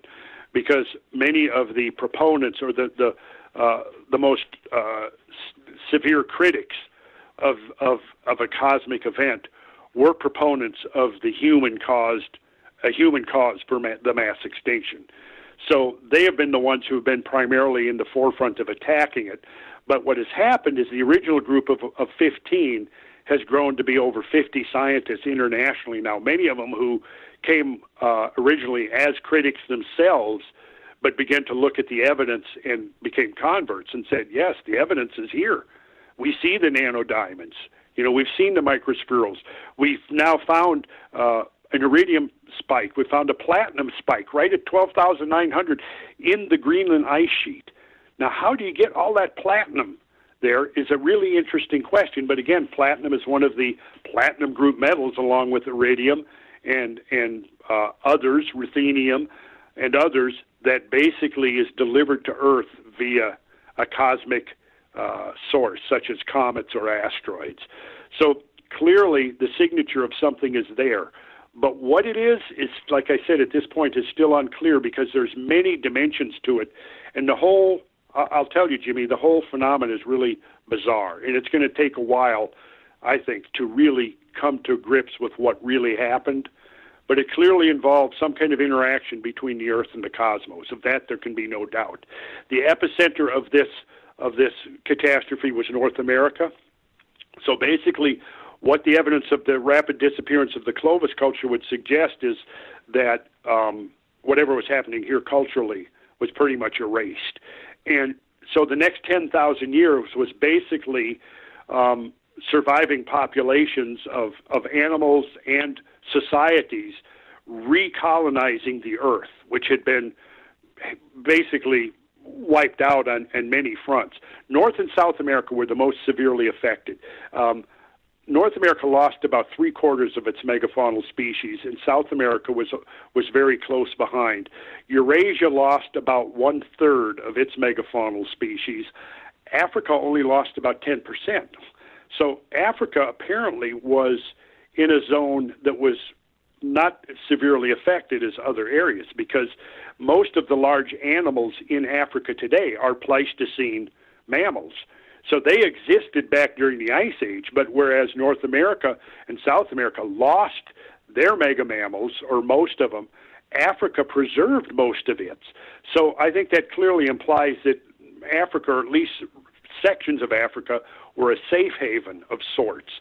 Now, when you look at megafaunal species like what you see happening at the end of the last ice age, you basically see the top of the food chain being decapitated, right? It's the largest animals that are the most dramatically affected by these changes. And that makes sense when you think about the fact that a large animal requires a whole lot more food. You know, if you got an elephant that weighs 5 or 6 tons, they need a whole lot more food than a rabbit, obviously, right? So if you, and they also have longer times that their young is dependent before the young is old enough to survive on its own, right? They also have longer gestation times and longer turnover times between generations. So all of those factors are going to be affected by habitat loss. If something disrupts the food supply, if there's a severe climate change that decimates forest species, you know, mastodons were browsers. They like to browse on trees and forests. Well, the forests in the southeastern United States that they were browsing on 15,000 years ago are the kind of forests that you now find in southern Canada. Boreal forests, northern forests consisting of spruce trees, larch trees, alder trees that don't exist in the south now. But if you had a species that was adapted to eating that kind of particular food, and then suddenly those forests get completely and utterly decimated, which appears did happen, they would starve to death. Yeah. And only a millennium or two later did we see the kind of the pine-dominated forests that we now see in the southeast beginning to show up under a completely different kind of an ecosystem that emerged in the aftermath of the Ice Age. We've got about 2 minutes, so give me the quick answer here. If you were a betting man, what do you think that it was? I understand you're suggesting cosmic, but I mean, what what else could have caused it? It's a fascinating thing. What could it have been? It's too big of an event, right? It's not small, whatever it is, and it was global too as well, right, Randall? Oh yeah, there was. I don't think you'd find any place on the globe that wasn't affected to one extent or another. Right. Right.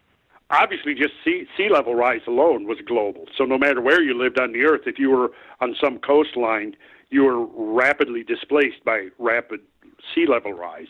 But you have to understand, I think it was like the end of the Ice Age was a drama in 3 acts.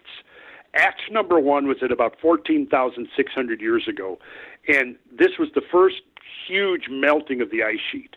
And then that was followed by a more orderly return, you know, like I was describing earlier with the warming climate. And then that got interrupted at about 12,900 with the onset of the Younger Dryas and all of the attendant phenomena associated with that. The Younger Dryas lasted about 1,300 years, and then at about 11,600, there was a second giant meltwater spike introduced into the ocean. And it was the second meltwater spike at 11.6 that's called Meltwater Pulse 1b that essentially marks the end of the Ice Age, marks the end of the 2.5 million year Pleistocene epoch, and the beginning of the modern geological epoch, which is called the Holocene, right? So, again, the termination of the former world was a drama in 3 acts. Now, was it the same trigger each one? I don't think necessarily that it was. I think that clearly the 12,900 event was probably the encounter between Earth and a large disintegrating comet. That would be my primary candidate to satisfy most of the evidence that we find there. What, though, happened at 11,600? What happened at 14,600? I don't know. You know, I might go along with Robert Schoch on that we could be looking at something involving the sun. Let's take I'm not convinced. Right. But, yeah, that'll be a good point to take a break. Yeah, let's take a break right there, and we'll pick up where we are leaving off. Our guest tonight, Randall Carlson. That's right. It's The Conversation right here on Fade to Black. I'm your host, Jimmy Church. We'll be right back after this short break. Stay with us.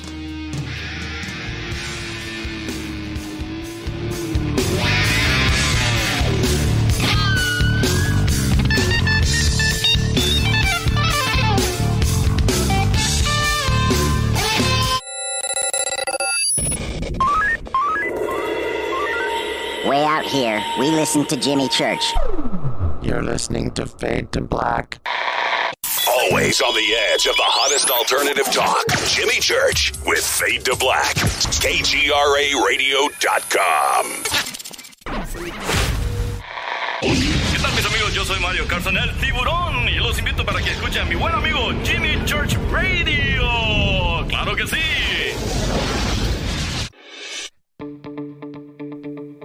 Hurricanes, earthquakes, wildfires. This year we've experienced more than our fair share.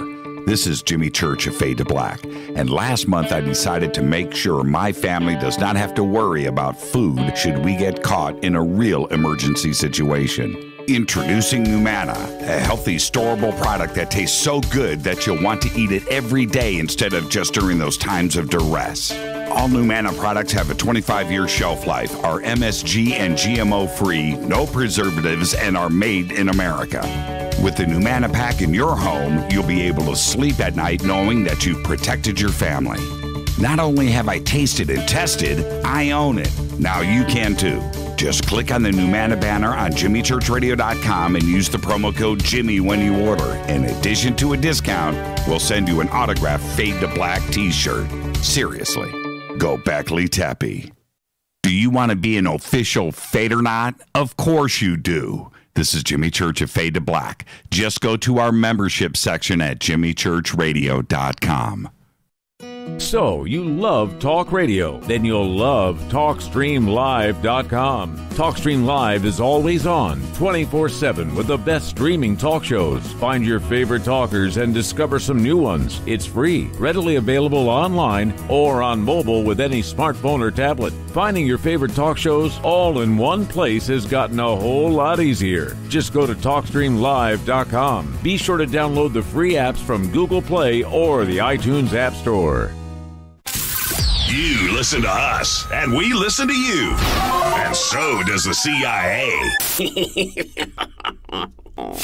KGRARadio.com. If you have hard water, the lime scale not only leaves white spots, it clogs pipes and breaks down appliances, costing you hundreds of dollars in energy and wear. Eliminate lime scale and other water issues like brown staining and bad odors with HydroCare water products, available from Wave Home Solutions. Wave's affordable water systems don't use salts or chemicals. You'll love the way your water tastes, smells, and looks. Satisfaction guaranteed. For more information, go to bestwater123.com. That's bestwater123.com. Are you intrigued by paranormal talk radio? You'll love the new paranormal radio app from TalkStream Live. You'll find a great selection of talk shows covering UFOs, ghosts, strange phenomena, and much more. Download the paranormal radio app now and start listening to the very best in paranormal talk entertainment, including the network you're listening to right now, the paranormal radio app, free in Google Play and the iOS App Store. You are listening to Fade to Black with Jimmy Church on the Game Changer Network. Oi, oi, I'm Reese Evans. You're listening to Jimmy Church. This is Revolution. The revolution will not be televised. The revolution is on radio. Ciao.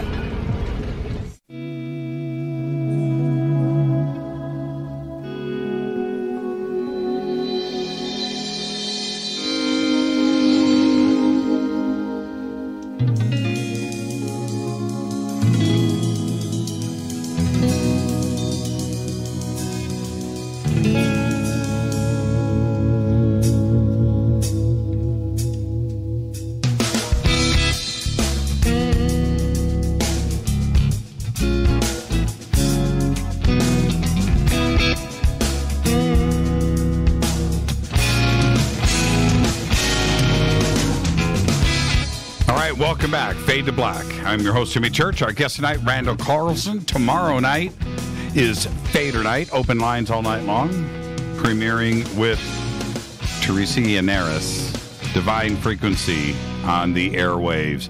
Let's pick up where we left off, Randall, because you brought up Robert Schoch and his suggestion that it could have been something possibly from the sun. and anything is possible, right? But there's something else here, and you brought it up earlier. It's that magic number that keeps popping up, which not only is that year, 10,500 BC, and what has been presented with the Giza Plateau and Schock and John Anthony's their great work, but then you have other things too as well. Göbekli Tepe, you have the alignments of the stars. And now we have these events over here in North America. This date is significant around this planet. What do you think is going on? Well, if you go back and reread Graham Hancock's book, Fingerprints of the Gods, he points this date out. Maybe he's off by a few hundred years, which, the evidence that was available in the mid-1990s, you probably couldn't get at greater resolution than that. I think whether he put it at 12.5 or 12.9, it really doesn't matter. But he basically interpreted a lot of the ancient systems that we've inherited, some of the Egyptian stuff, particularly like the alignment of the Sphinx with the looking at the horizon. I would recommend for people to go back and reread that book because basically he pinpoints that date because of his reading of the ancient archives of information. And that was, basically 23 years ago. So at the time, he wasn't quite sure what attribute that catastrophe, but he definitely believed that it was pointing to some great catastrophe that happened. And he got a lot of flack for that from people, in the professional community, in the scientific community, who had basically given no thought to it and really didn't know anything about it, but were just operating primarily under assumptions of how things happen, how things change, that were left over essentially really from the late 19th century, which formed the dogma of all earth science studies through most of the 20th century, which was this strict gradualism that we could account for everything that we see in the world today by invoking one grain of sand and one drop of water at a time.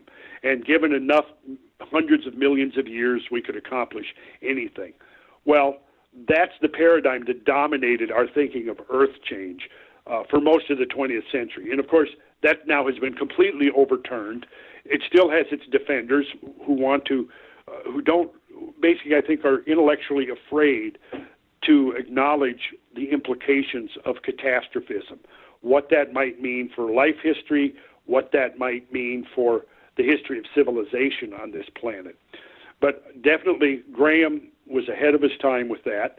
And, now what brought him back on board with this, in active engagement was the work of Firestone, West, Kennett, and others that came out in 2007 that were essentially saying, yeah, we now have evidence that there was something, perhaps a comet or an asteroid impact that occurred right on this date, which, he had identified over 20 years before. And I might say that I myself did. I gave a series of lectures at Warren Wilson College in North Carolina in 1996 where I described the same date, and this was before I had read Fingerprints of the Gods also. So I had come upon this same date independently of Graham and had concluded that all of this ancient evidence and knowledge was pointing to that date at 12,900.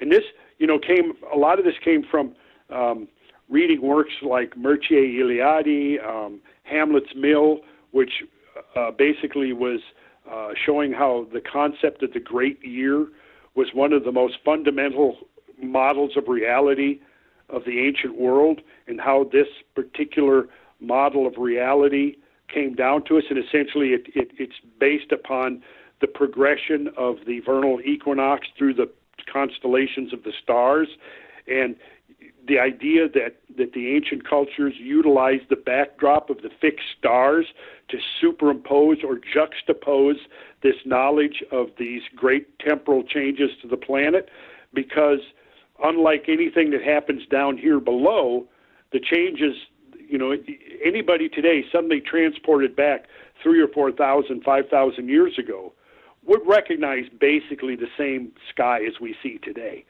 Some subtle differences, but you would still recognize the Big Dipper. You would still recognize Orion etc. Now, the North Star wouldn't be as aligned with the North Pole as it is, but that's because of that precessional motion of the Earth's axis. Right. But so it was in Hamlet's Mill, it came out in 1969, that the authors connected this idea of the changing cycles of world ages with the catastrophic rise and fall of great planetary changes. And they perhaps interpreted it more in figurative terms rather than literal terms, but they certainly laid the groundwork for making this correlation between this ancient model, which is basically the wheel of the zodiac, and the motion of the vernal equinox through the 12 constellations that form the zodiacal wheel, and what happens during each of those of that transiting equinoctial alignment. And so because of that, it seemed like Graham was pointing out that it seemed like they kept emphasizing the cusp of Leo, the cusp of Leo. Well, the vernal equinox transited out of the constellation of Virgo into the constellation of Leo right at 12,900 years ago. So the Sphinx, which in Egypt has many symbolic connotations, but I think one of the most important is this correlation of human and lion. And if you look at the axis of the equinoctial axis, it is now in the same alignment that it was 13,000 years ago, except reversed. So, in other words, 13,000 years ago, the vernal equinox was moving out of Virgo into Leo, whereas now the vernal equinox is moving out of Pisces into Aquarius. So Aquarius and Leo, the sign of the man and the sign of the lion, stand on opposite sides of the zodiac to each other. So basically what was seen as one half cycle of the so-called great year, which the authors of Hamlet's Mill correlated with this precessional cycle, which takes right around 26,000 years, or to use the traditional number, 25,920 years. And half of that is 12,960. So what they did was they set up a model of global change, that there were 4 major points of discontinuity within this wheel, and they were associated with the passage of the vernal equinox through Aquarius, through Leo, through Scorpio, and through Taurus. The 4 fixed signs of the zodiac, which connect, so for example, when the equinoctial line is connecting the Aquarius Leo axis, the solstitial line is connecting the Scorpio-Taurus axis. And that great cross, cosmic cross, is rotating so that it clicks into one of these signs every, on average, 6,480 years. So one of the things that I've done, and for people to go, I would recommend to go to the Sacred Geometry International website, because Cameron Wilshire has done some awesome graphics to help people visualize what I'm talking about. And basically what it's showing is that there's a high correlation of discontinuous events within the natural continuum of change that are associated with these 4 signs. And the most, or I should say constellations, because we're talking constellations here, not signs, for those who are either astronomically or astrologically oriented. We're talking about the constellations, right? So if we go back 6,480 years ago, between 6,000 and 6,480, as the vernal equinox was moving into Taurus, we see a major global change. And what happened is coming out of the Ice Age, as the age of Leo came to an end, and we moved into the age of Cancer, what we see happening is that the climate became very warm. Climatologists who have studied this period have called the 3,000 or 4,000 year period, immediate post-Ice Age, as the climatic optimum, because this was the time when actually climate was, in fact, in spite of a lot of the propaganda, climate was warmer then than it is now. Sea levels might have been up to 3 to 6 feet higher, according to some studies, and there were farming communities that formed at 10,000 feet above sea level, and this is the time that I often refer to as the age of the goddess, because it was during this time when these hunter-gatherer nomadic cultures that had survived the catastrophic changes that ended the Ice Age moved into an ecozone which had basically been depopulated. Now, nature, if you study these great catastrophes, whether it's in the aftermath of hurricanes or volcanic eruptions or even asteroid impacts and that sort of thing, what you discover is that the recuperative powers of nature are phenomenal.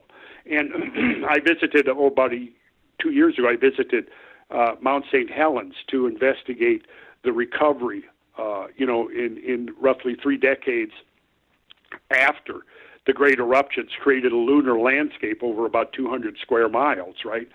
And you could see how rapidly nature was reclaiming that devastated landscape. And in another 3 or 4 centuries, that mountain, the whole mountain, should be pretty much reforested, right? So, excuse me, my point here is that nature has the ability to recover from catastrophic and traumatic events quite rapidly, probably faster than a decimated human culture does. And so in the aftermath, like I described earlier, Clovis culture apparently almost completely disappeared from North America. Right? So 1,000 years later, another culture begins to appear. They're so different, distinctively different, that they've given a different name by archaeologists. They're called the Folsom culture. Who are the Folsom culture? Well, nobody knows exactly where they came from. Interesting genetic studies that are beginning to reveal some very interesting information about the dispersal of people around the globe. But it gets back to this question that you brought up earlier. You see, it's almost like when you look at Mount St. Helens, what you see there is what the ecologist calls a refugium. A refugium is somewhere where species, where some little enclave of nature manages to survive by whatever reason, whatever luck of the draw. But these refugium are the places from which nature begins to recolonize these devastated landscapes. Typically, first thing that appears in the volcanic ash is a generation of ferns. And then you have a few generations of ferns. They grow up, they live their life cycle, but they return to the ash, and they help begin to build the layer of soil that can now support the more advanced species. And so we have to understand what happened at the end of the last ice age was that there were large portions of the planetary surface that were basically destroyed, that were basically erased. And so when we look at the historical discovery of America, I think that what we're really doing is looking at the rediscovery of America, the recolonization. It took nearly 10,000 years for humans to actually return to North America in mass. And the survivors in North America, see, and here gets to another interesting idea, which I think would be probably beyond our conversation tonight when you look at this evidence. But I would suggest that the human survivors of these catastrophes that convulsed the earth at the end of the last ice age were of 2 types. There were 2 categories. One was those people who survived just by being in the right place at the right time, by the luck of the draw. Right. There was another group that survived because they prepared, because they knew something was coming. They put the pieces in place to ensure the high probability of their survival and retaining some degree of cultural knowledge. Let me jump in right there. Hold on a second, because this is a very interesting point. Is there evidence of a high technology, advanced culture that predated everything here in the United States and North America? Not that I know of. But what we do see is at the beginning of recorded history, just like Graham has said frequently, it's more like the beginnings of history isn't really the beginnings, it's the end of something. The building of the pyramids on the Giza Plateau, just see, regardless of what conventional thinkers think about this, it just doesn't make sense. You know, as somebody who spent 40 years building things, knowing kind of what it's like to have to move something that weighs a ton on occasion, right? To think that all over the world you had hunter-gatherers who just decided all of a sudden one day, you know what, we're going to start cutting stones that weigh 10, 20, 100, maybe even 200 tons and start building things out of these 200-ton stones. And we're going to cut those stones and we're going to, out of quarries, and we're going to have perhaps transport them 50 or 100 or 200 miles overland to build this thing. You see, that just doesn't, I'm sorry, it doesn't make sense to me. Okay, you've got hunter-gatherers, right? And, okay, maybe in one place you could come up and say, yeah, for whatever reason, this particular group on this particular continent, this particular region of the planet got inspired or motivated to start building things out of, 20-ton stones or 50-ton stones. But we see it, Jimmy, all over the world. And I'm sorry, all of the attempts by the more conventional thinkers to dismiss that or to get around it and not have to address it, I think are completely missing the reality that's staring them right in the face. That this does not make sense. I'm sorry, it doesn't make sense. And we have to come up with some model of history, I think, that can explain that phenomena. And I'm sorry, the conventional model just doesn't. You can stand there and you can look at the pyramids on the Giza Plateau and you're thinking, wait a second, the grandfathers of the people that built these were just farmers in the Nile Valley? Right. And now they're built. No, I'm sorry. It doesn't make sense. And you can invoke all of the conventional models that you want going back over the last 100 years. And I think that all you're doing is attempting to get around that reality, that glaring, contradictory reality. You see, and then we can go South America. We can go, Malta. We can go to, Lebanon and Syria. We can go to the British Isles. We find the same thing. And that's what I'm getting at. So if we begin to try to look at the explanation for that, I think it leads us directly into admitting that, yeah, there was somebody who had some kind of knowledge of engineering, of mathematics, of astronomy, of geology, and they were able to somehow intervene in cultures and motivate these cultures to do these things. And if you look at the traditions of the cultures themselves, it confirms what I just said. They all talk about gods or these higher beings that came in, and I'm not necessarily saying that there could have been anything other than more scientifically advanced humans, right? But definitely, when I look at the Great Pyramid on Giza, I'm seeing technological advancement there. That's something beyond, so the explanation is, they built this massive stone circle so that they could know when to plant their crops. Well, see, here's the thing, Jimmy. You can determine when to plant your crops just by putting a stick in the ground and drawing a circle around it. You don't need to move 50 stones that weigh 20 tons each and put them in a circle aligned to the cardinal directions and marking out the passage of the sun and the moon. You don't need to do that, to know when to plant your crops. To grow some wheat, right? Right, yeah. There's this major disconnect in conventional academic thinking. There's a blind spot. And I don't know why, but they are so reluctant to admit that there may have been something much grander and greater going on in our prehistory that we haven't figured out yet. Have you ever, we're going to hit a break here in a second, but the migration of us around this planet, where conventional academia is going to say it started in southern Africa and went up and went around, and here we are today, 4 million years ago. But what was going on in Giza was also going on here in North America and South America, but it was also going on in northern Russia. And could it be that this knowledge maybe came from the north and progressed down? The reason why I suggest that is we have Göbekli Tepe, which is north of Giza. Mm-hmm. It's north, and it was built 7,000 years before the rise of the pharaohs. So wait a minute, could it have been the opposite of what everybody is suggesting? And why don't they take a look at that and consider it? Well, let's see. Who is the author? I read a book years ago. It'll come to me in a second. Who was proposing exactly that? What was his name? I'll have it after the break. Okay. I'm sure I can dredge it up from the archives. So how much time we got left? Yeah, Jimmy? we've got 4 minutes.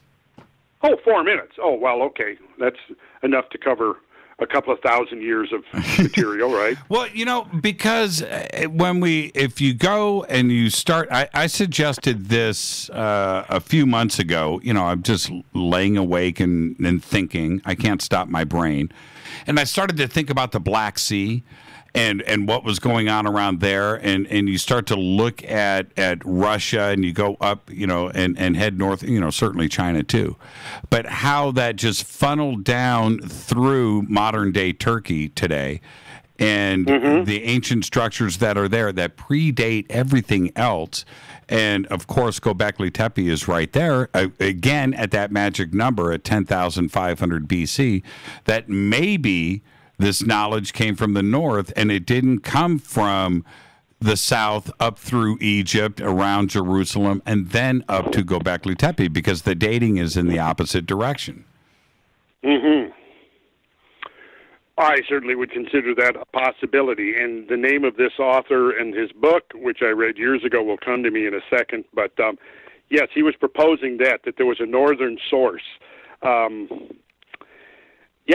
certainly think that's worthy of consideration. I wouldn't say necessarily that, I'm going to believe that that's the final answer, but it could definitely be plausible in my opinion. We got to be open to all possibilities here, because we're confronted with something that's really beyond any conventional explanation. And, this is where, what was the geologist, was it T.C. Chamberlain? I'm sure you don't remember, but he was discounting his colleagues around the turn of the century for being too hidebound, too conventionally oriented, and he said that there's an important role for the outrageous hypothesis in understanding Earth history. And I'm a firm believer in that we have to. It's the balancing between the absurd and what could be possible. Because there is a lot of woo out there, woo stuff. And, we got to be careful and always consider what the evidence suggests. But interestingly, to me, the evidence points to something that's as extraordinary as anything fictional that you could come up with. That's right. And Randall, I've got a minute left. When we talk about the land bridges and the differences in sea levels, and certainly ice and how different the world was 40,000 years ago, that migration maybe, this is what I'm suggesting, maybe it started here in North America, went up, across, around, through Russia, through the land bridge, the opposite direction of what is the dogma that we're fed, and then down from the north, from Russia and around. That's all I'm suggesting here, that maybe it started here. Why? The ice that came down from Canada and covered North America, maybe people split. They went to where the food was, and they went back out and across and around, and then repopulated North America at a later date when things settled down. I'm just saying that's how my brain works. Well, you could be onto something. If we're going back 40 or 50,000 years, or maybe even earlier, America has been, or I'd say North America has been subject to this recurring episodes of glacial and interglacial ages, so that you'll have 10 or 15,000 years of a glacial age, and then you'll have an interim period that's as warm as now, or maybe not quite as warm, but where the glaciers shrink back, maybe not disappear altogether, but shrink back to just only a small part of what they had been at their maximum. And so there's actually kind of a periodicity to this thing, this expansion and contraction of the glaciers, the rising and falling of sea levels. It's almost like a pulse of the climate, of the global climate.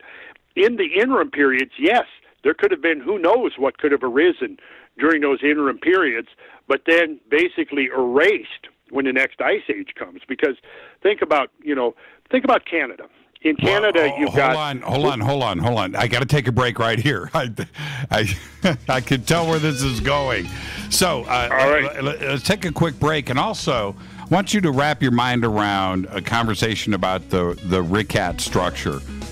And there's something going on there, too, as well. We'll be right back. Our guest, Randall Carlson. Stay with me. Hi, everybody. This is Rob Halford, the Metal Guard, on JimmyChurchRadio.com.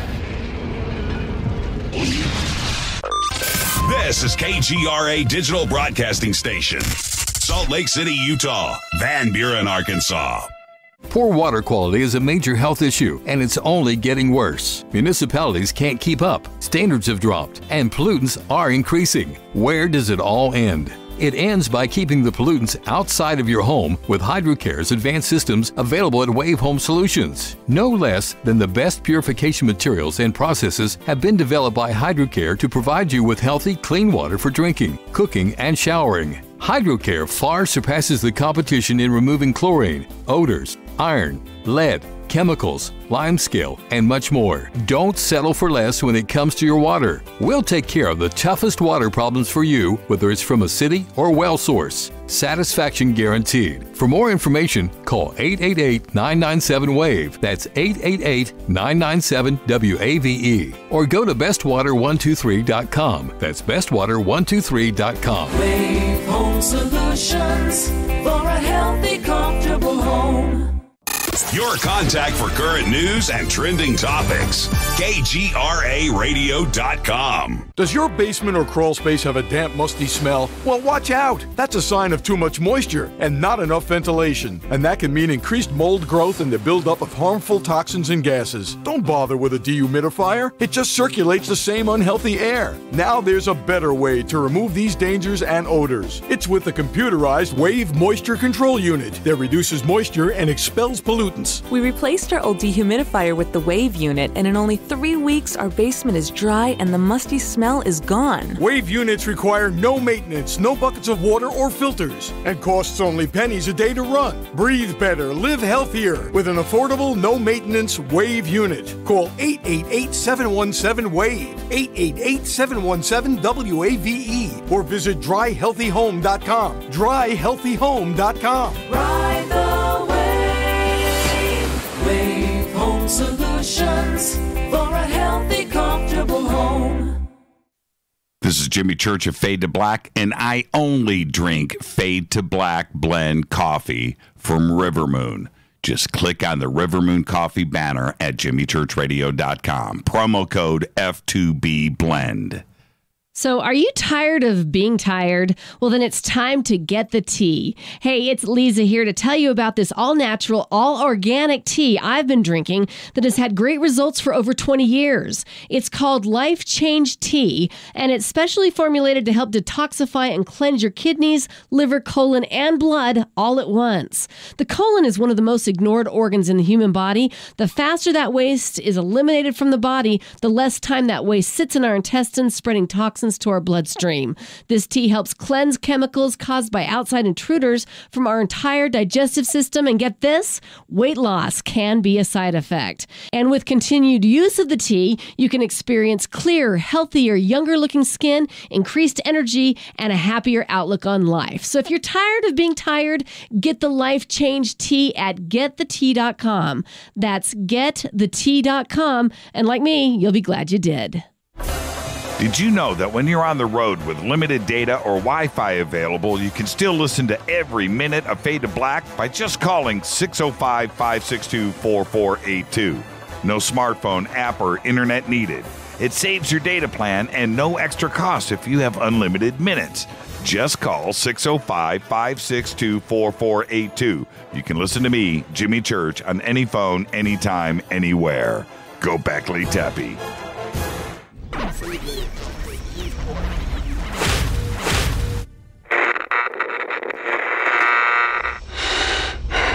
You want to know a secret? I love ponies. I really love ponies. I'm serious. I couldn't stay sane without ponies to brush. Why fade to black? Because you never got that pony, damn it. This is Fade to Black with Jimmy Church on the Game Changer Radio Network and KGRA, the Global Radio Alliance.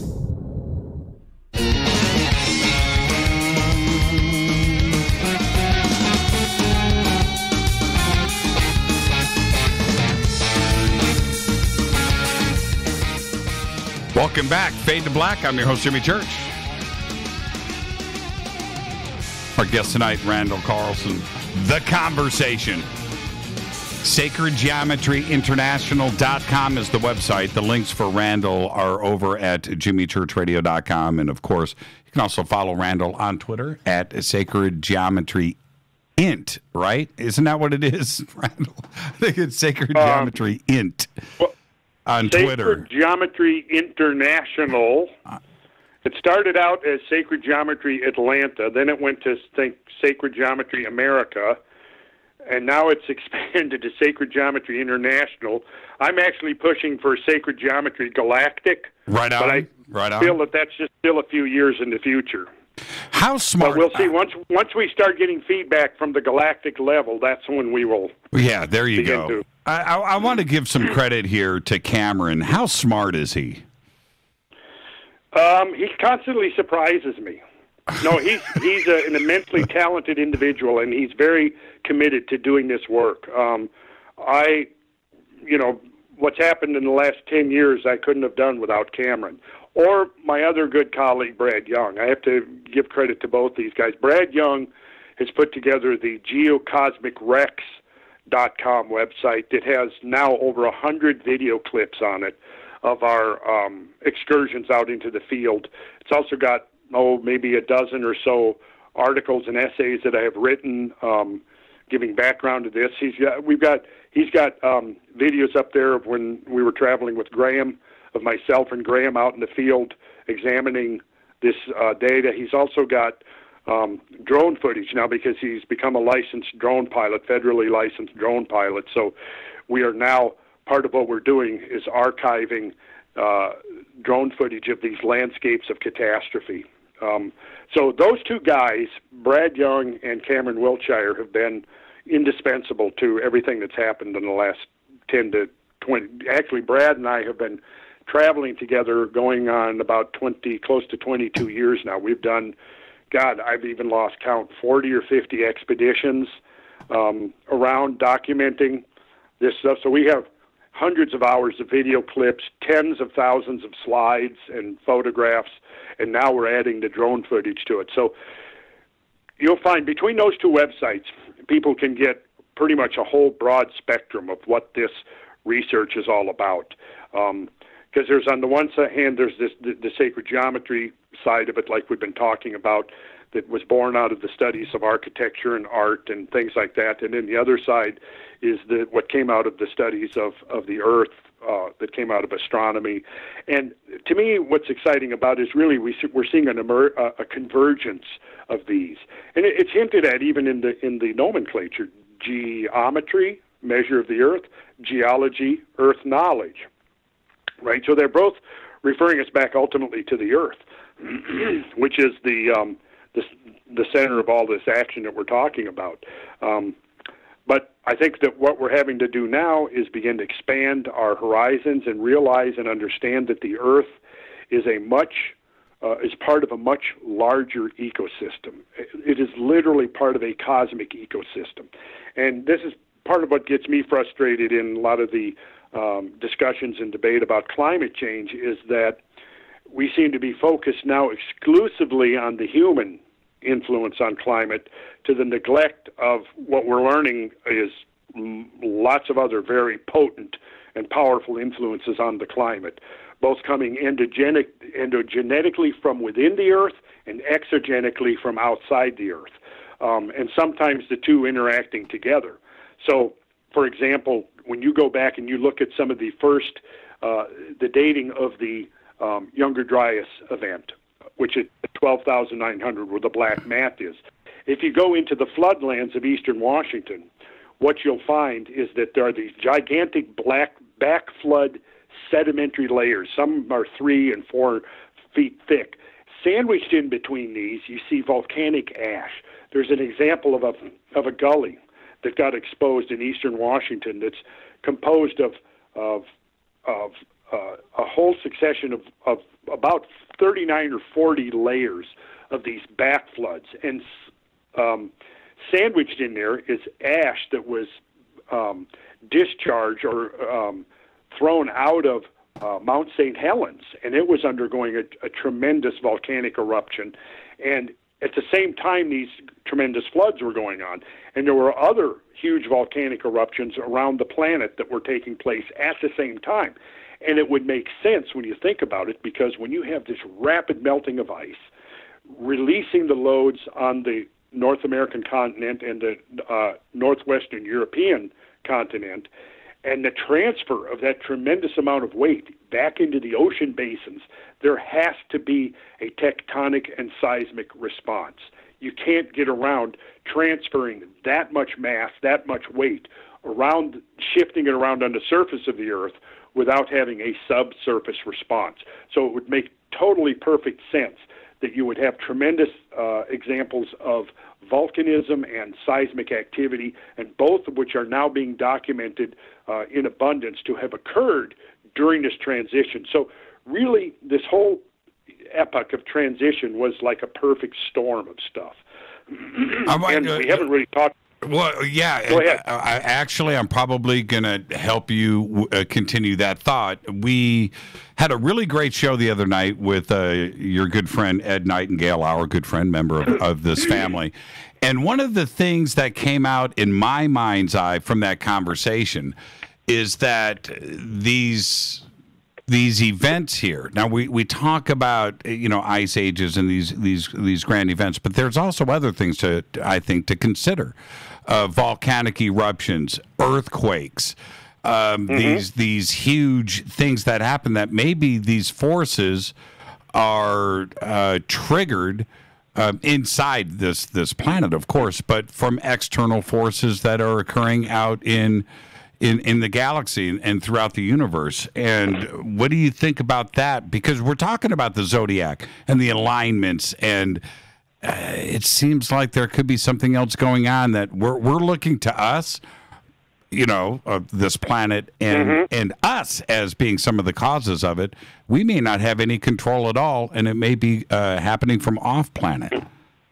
Well, I think you're exactly right, Jimmy, and I will try to explain a model that I think is kind of something that is being supported by accumulating evidence. It begins to make sense. We've got a solar system level and we have a galactic level. And if we look at the architecture of the solar system, we see we've got a zone of inner planets and we have a zone of outer planets, much larger outer planets, which consist of Jupiter, Saturn, Uranus, and Neptune. Then, if you get outside the orbit of Neptune, you get into a zone called the Kuiper Belt, which is a zone of billions of comets, presumably left over from the original construction of the solar system. Now, this belt of comets ranges from, I think about 20 astronomical units out to maybe 200 astronomical units. Now, an astronomical unit is the distance from the Earth to the Sun. Okay? Then, going way beyond the Kuiper disk, you get into another area of a disk that's part of the Oort cloud, which is a hypothesized sphere of cometary bodies that surrounds the solar system, way out halfway to the nearest stars. So you're looking at even extending out thousands of light years, not light years, astronomical units from the inner solar system, right? Now, it's hypothesized upon, upon reasonable conjecture that the Oort cloud is periodically affected by events on the galactic level. So because of the fact that the Oort cloud is so far away, it's only loosely bound to the inner solar system. So it can be affected by the gravitational pull of the galaxy or passing stars, possibly nova events. You know, the fact that our solar system wobbles up and down above and below the galactic plane. The galactic plane is the area of greatest concentration of greatest density of material. So as our solar system oscillates above and below, it's possible that these events on a galactic level, or possibly to use the scenario of Paul Liaveleti, which was the galactic pulse, that periodically there are core explosions at the galactic center. Whatever the cause, whether it's a passing star, whether it's a nova event, whether it's the oscillation of the solar system above and below the galactic plane, whether it's galactic core explosions, something on that level can affect the Oort cloud and the stability of comets in the Oort cloud. Now, when that happens, when they become dislodged from their orbits, they begin to migrate towards the inner solar system. Okay, now what can happen is they can become short-period comets, or they can become residents of the Kuiper belt, which is the zone now, the disk of comets that exists pretty much just outside the orbit of Neptune, right? So now, here's the picture. On the galactic level, comets can be perturbed in the Oort cloud.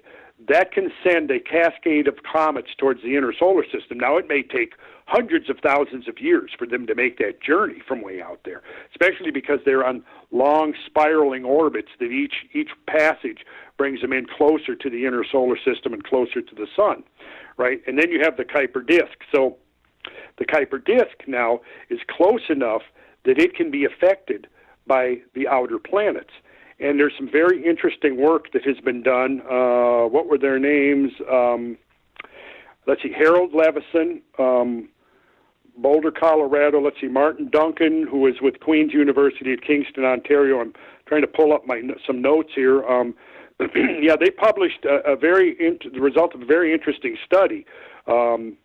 It's been close to 15 years now, I think. I don't remember the exact date of it, but they published their studies, which was a very sophisticated computer study of how comets end up being transferred into the inner solar system, where they can, I found it here. Let's see, here's what it says.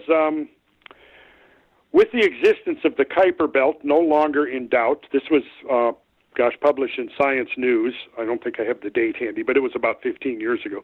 With the existence of the Kuiper belt no longer in doubt, researchers have turned to another question. How do short-period comets leave this storehouse, and how do they venture into the inner solar system? A year ago, researchers provided the definitive answer to the first part of the riddle. In the simplest terms, comets leave the belt because it has a slow leak. So Martin Duncan, Stuart M. Budd, and Harold F. Levison reported the results of the most extensive computer simulation ever done of the Kuiper belt. So what happens is this. Some of the comets that escape from the Kuiper belt move away from the solar system. Others get flung inward towards the orbit of Neptune. Now, here I'll go back to quoting the article here. Once a comet falls into Neptune's gravitational clutches, the other large outer planets start to exert their own gravitational influence. In this way, some comets from the Kuiper belt make their way toward the inner solar system, where they come alive in the sun's warmth. Now, here's where it gets interesting. Here's what their computer simulations showed. The new calculations by Levison and Duncan show that one shouldn't take such a model for granted, because it's only because Neptune, Uranus, Saturn, and Jupiter are spaced exactly far enough apart that each has a chance of handing off a comet to the next.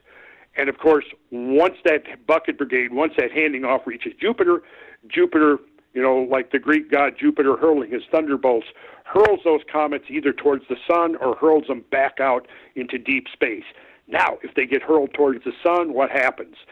They become activated. They come out of their deep space hibernation, and they begin to basically come alive.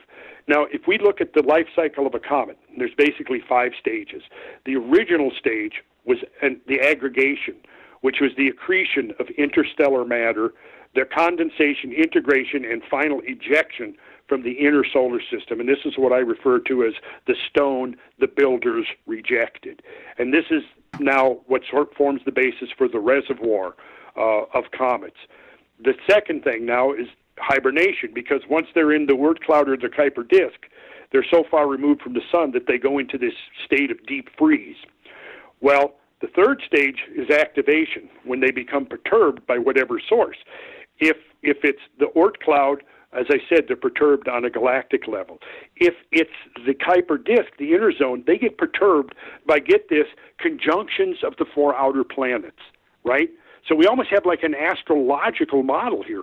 When these four outer planets, as this computer simulation showed, are in the right position relative to each other, and their gravitational fields feedback positively and amplify each other, they can capture these comets. And that's when the bucket brigade starts, when it goes from the outer, from Neptune into Uranus, from Uranus that hands it off to Saturn, Saturn that hands it off to Jupiter, and then the king of the planets either throws that comet back out of the solar system or throws it towards the sun.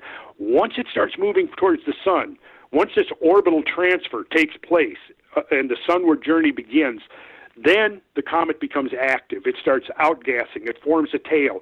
It begins its first stages of transformation to a devolatilized nuclei. The next stage is it begins to undergo disintegration. If it's an icy matrix, there'll be vaporization of the icy matrix. There'll be a disintegration of the comet nucleus, and it'll begin to form a meteor and dust stream after successive orbits around the sun. The final stage, which I call amalgamation, involves solar or planetary encounters. And this is if the piece of a comet, a piece of devolatilized nuclei, hits a planet, it creates a crater. So you have crater formation. You also have raw material injection into the Earth's atmosphere, into the hydrosphere, into the lithosphere, into the biosphere, and I think this provides a primary stimulus to the extinction evolution cycles that we see. And we could have a whole long discussion about these celestial influences on life here below. But I think that these represent the 5 stages in the life cycle of a comet. And the final stage is that it can form streams of dust. It can form meteorite streams. It can become part of the family of sun-grazing comets, which is like a new family of comets. It's only been discovered within the last decade or so, and which shows us that comets in the inner solar system, there's way, way more of them than anybody had expected, but a lot of them are invisible. And they're seen regularly falling into the sun. And these are the sun-grazing comets, which, again, is a very new thing, but seems to be a potential trigger for heightened solar activity. If the cometary mass plunging into the sun is big enough, it may serve as a trigger. Let's see. I'm pulling up something else here. Do you know how heavy of a thought that is? You know, to wrap your mind around, and who would have considered this in the past? That is very, very interesting. And here's the really remarkable thing, Jimmy. We're talking about an architecture of a solar system here, because if the outer planets were not aligned exactly as they were, and by implication, it also is the masses of them have to be exactly the same. This orbital transfer of comets could not happen. Well, as we're finding out, comets may be the harbingers of life on Earth. They probably are. They almost certainly are, delivering the raw materials for the formation of primitive and higher life forms.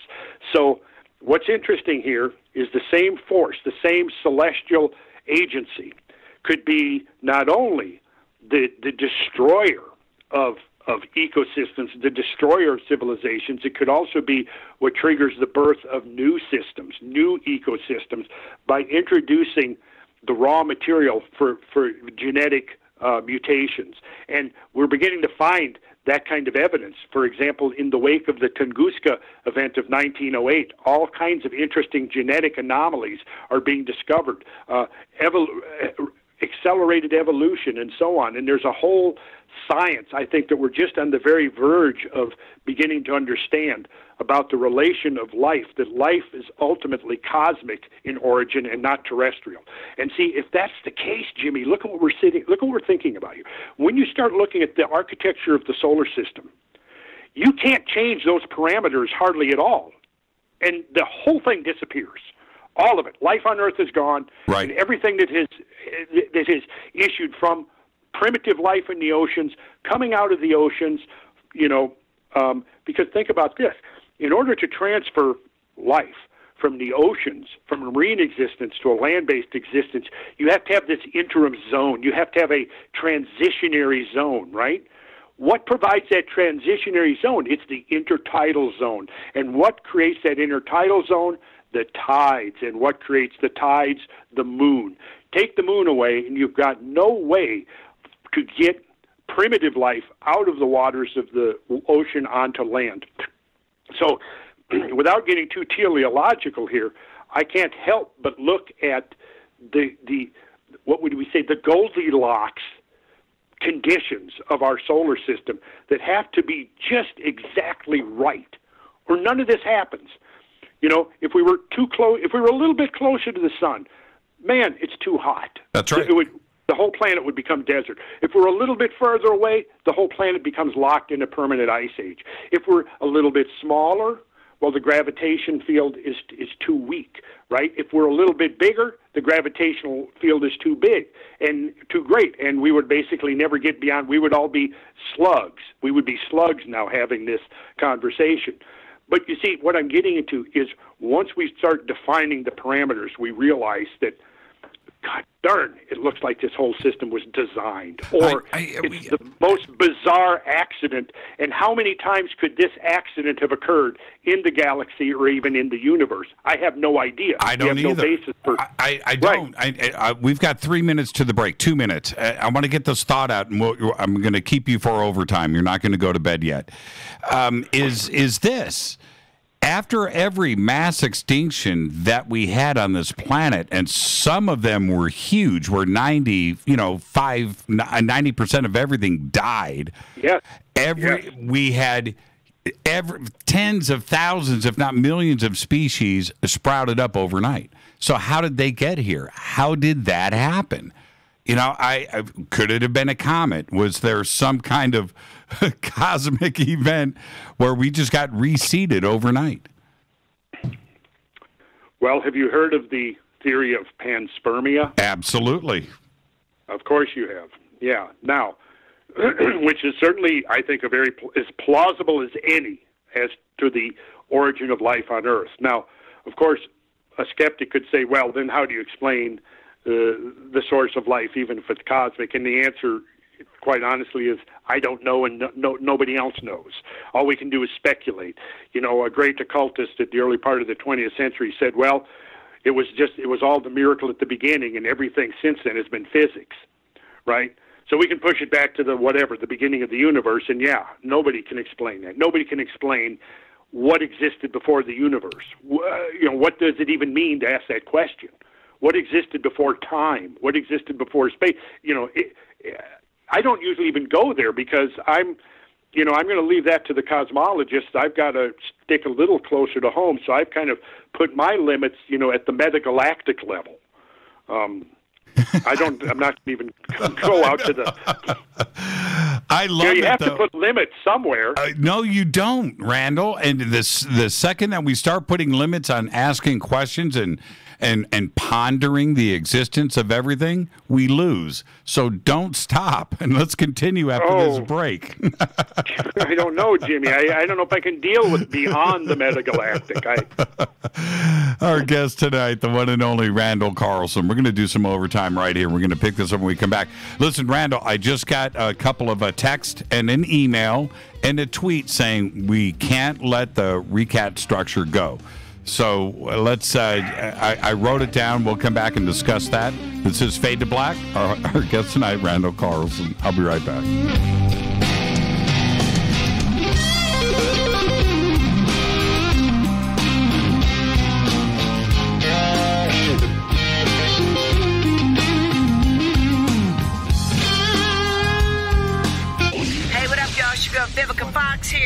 You are listening to my boy, Jimmy Church, on jimmychurchradio.com.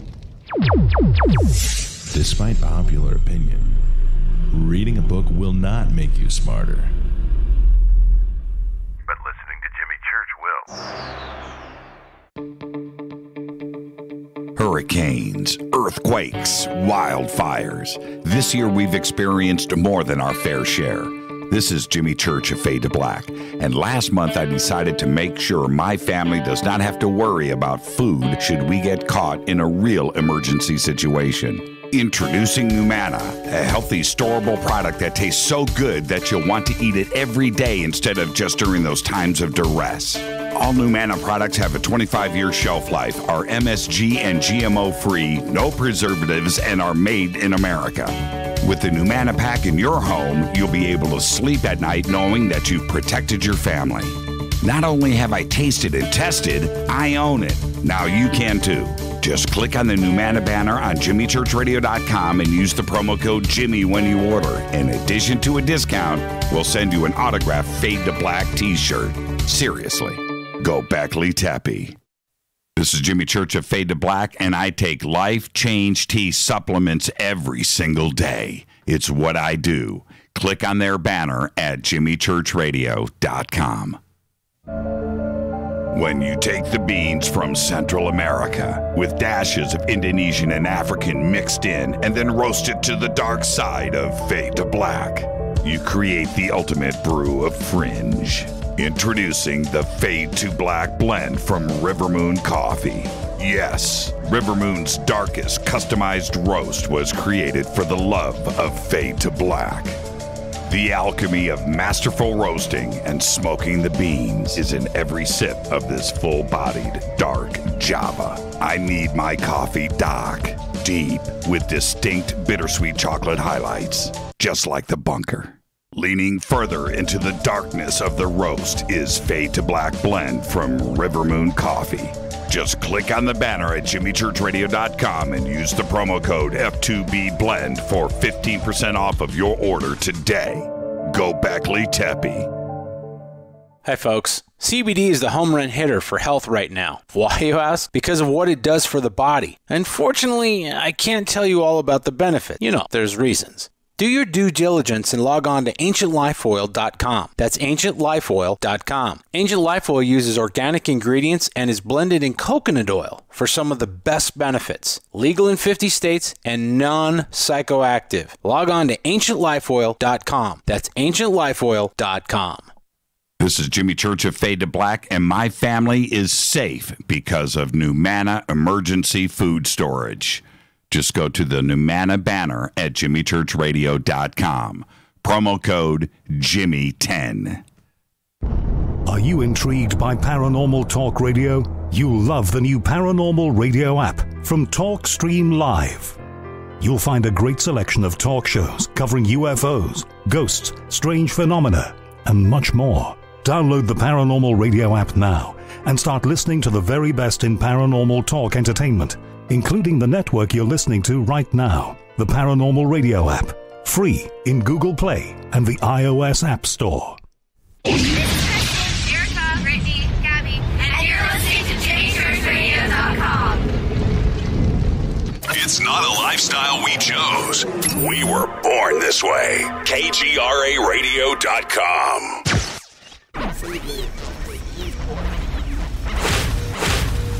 This is KJCR at JimmyChurchRadio.com.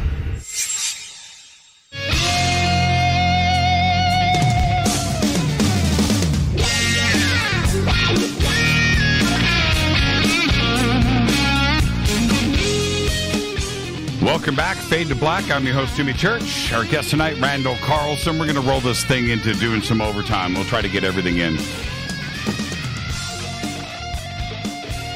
SacredGeometryInternational.com is the website, and the links for that are over at jimmychurchradio.com. You don't have to type the whole thing in. Just click. It's very simple. Randall, years ago, somebody led me to the Richat Structure over in Mauritania. And, Mauritania, yeah. Yeah, and And I remember back then goofing around on Google Maps, and I saw this thing in Africa, and I'm just rolling around Africa, right? Whatever, going to Giza and, just doing the things that you do in satellite. And I see it, and I went, oh, that's what, and I zoomed, and you can see that it is one of the most incredible structures anywhere on this planet. It should be discussed. We should have talked about it at the beginning of this show. Terrain. What is going on there? What is it? Well, I think initially when it was first seen during the early days of the space program, let's see, was it seen? Not sure. Probably back in the early 70s, maybe even the late 60s, because I know that Robert Dietz was one of the premier astronomers studying meteorite impacts back in the 60s. And I know he wrote an article on it that I think came out in 1968. And, of course, initially, because of the multi-ringed nature of the structure, it was proposed as being the result of some type of an impact, probably an asteroid, right? Because impacts into the crust leave multi-ring structures. And there was material that looked like the type of shocked material that you find associated with those type of impacts. In this case, the material was called coesite. And so it seemed like when they discovered this shocked material, that was a clincher that it was impact produced. However, other geologists came along later, took a closer look, and didn't believe that the coesite, the shocked minerals that they presumably found, were in fact shocked minerals. The subsequent studies seem to have suggested that it was not impact produced, but that it was likely produced from upwelling pressure in a hydrothermal vent below, which created basically a large bubble. Picture, if you can, a bubble that's now like 30 miles wide, probably thousands of feet high, with multiple layers in it. And this bubble, because of the pressure from below, raises up, causes the crust to bulge out, right? So now this undergoes a lot of metamorphism because of the intense pressure of the uplift, but then it pretty much solidifies in that state, and then over millions of years, in this case because most of the rocks there are limestone dolomites, which are have been dated to the Ordovician period, which puts them at about 400 million years old. Now, if you can picture a bubble, a layered bubble rising up, and then you shear the top of that bubble off, and what it's doing is exposing the layers that have been upthrust, that in geological terms are dipping towards the outside of the structure. So there is, some discussion now whether or not that could be Atlantis. I don't believe it was Atlantis because I don't think it fits Plato's narrative in many ways. But it is certainly an interesting and enigmatic structure. Mostly the rocks are limestones, like I said, dolomites. There's some mudstones. There's some sandstones. What else? I think it's mostly those kind of 5 types of rocks, which are, all natural rocks that form. But see, underneath the thing, there are these hydrothermal vents and these kimberlite pipes, or the kimberlite pipe, which is where, a lot of the diamond mines today are in these kimberlite pipes, where you have tremendous pressure upwelling from below. And so underneath the Richat structure, there is a plumbing system, see, which to me clearly points out that whatever its origin, it's natural. And so I'm inclined now to believe that it is an endogenic consequence of an endogenic process, something along the lines of what I just described. And I think that conforms more or less to what most of the recent studies have been. There's been a few studies on it, that have come out in the last few years, and I would have to refresh myself on it. But well, what I find fascinating, there's like 3 points that for me stick out here. One, there's not even a road going to it, right? It's so remote. It's not really investigated or it is, a little bit, but it's so remote. Nobody goes to it. That's the first thing, and I find that very interesting. The second thing, when I look at all of these pictures of it taken over the years, it looks to me like it could have been, well, probably was, for sure, surrounded by water, and it looks like it's been draining out on the southern, southwestern. I would say 7 o'clock. I think is the right number I want to kind of pick out here, and it's been draining out to the ocean for years. It looks like there's a river that reaches out to the west side of Africa. That's what it looks to me. Atlantis possibly could be, and I understand why that's a thought, but it definitely looks like it was surrounded by water at some point. Oh, I think clearly it was at some point. And, the fact that what we're seeing, going back to the bubble analogy before, what we're seeing is the core of that bubble. If you picture, let's see, what could I use as an analogy that the listener could visualize? If you just think of any spherical ball, and think everybody's seen pictures of the Earth, right? And how you've got the lithosphere, the asthenosphere, the mantle, the core, and it's layered, right?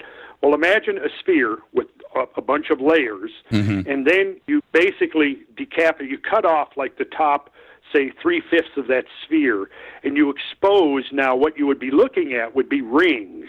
Can you visualize that? I'm looking at it. Yes. Yes. Okay. You would see rings, and that's what I believe we're looking at there, and that seems to, I think, fit the evidence because of the fact of this kimberlite pipe being underneath it suggests that yes, there was a magmatic upwelling that then created immense pressure below the crust and caused the crust to bulge up. Now, over a succession of millions of years, and possibly even with catastrophic flooding, water would have been the primary agent in eroding away the top of that bubble, exposing the rings below, you see. And if it's consistent with what I believe the geological record shows, there have been a succession of, just as Plato describes, a succession of gigantic floods that have occurred through time. And this was part of the tradition that was being handed down by the Egyptian priest to Solon, who was the one who carried the original story of Atlantis back to Egypt, back to Greece.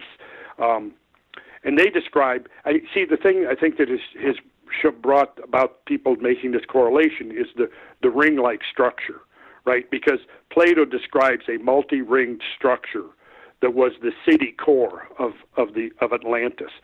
However, the dimensions he uses are not really consistent with the Richat structure. The Richat structure is much, much bigger than the ring structure that Plato describes in the Critias, which is I would highly recommend anybody who is interested in this kind of thing. It's mandatory that you read Plato's two dialogues, Timaeus and Critias, because there's so much packed into those two short dialogues about everything we've been talking about, that it's definitely on the prerequisite list for anybody who's interested in ancient traditions or ancient mythology or ancient mysteries, etc. So my take on the Richat structure is that it's endogenic, it's natural, it may have been catastrophic, it probably was catastrophic. We know that there was one of the major mass extinctions during the Ordovician. Now, I don't know if that would be associated with the forces that created the Richat structure, but it certainly is plausible, see?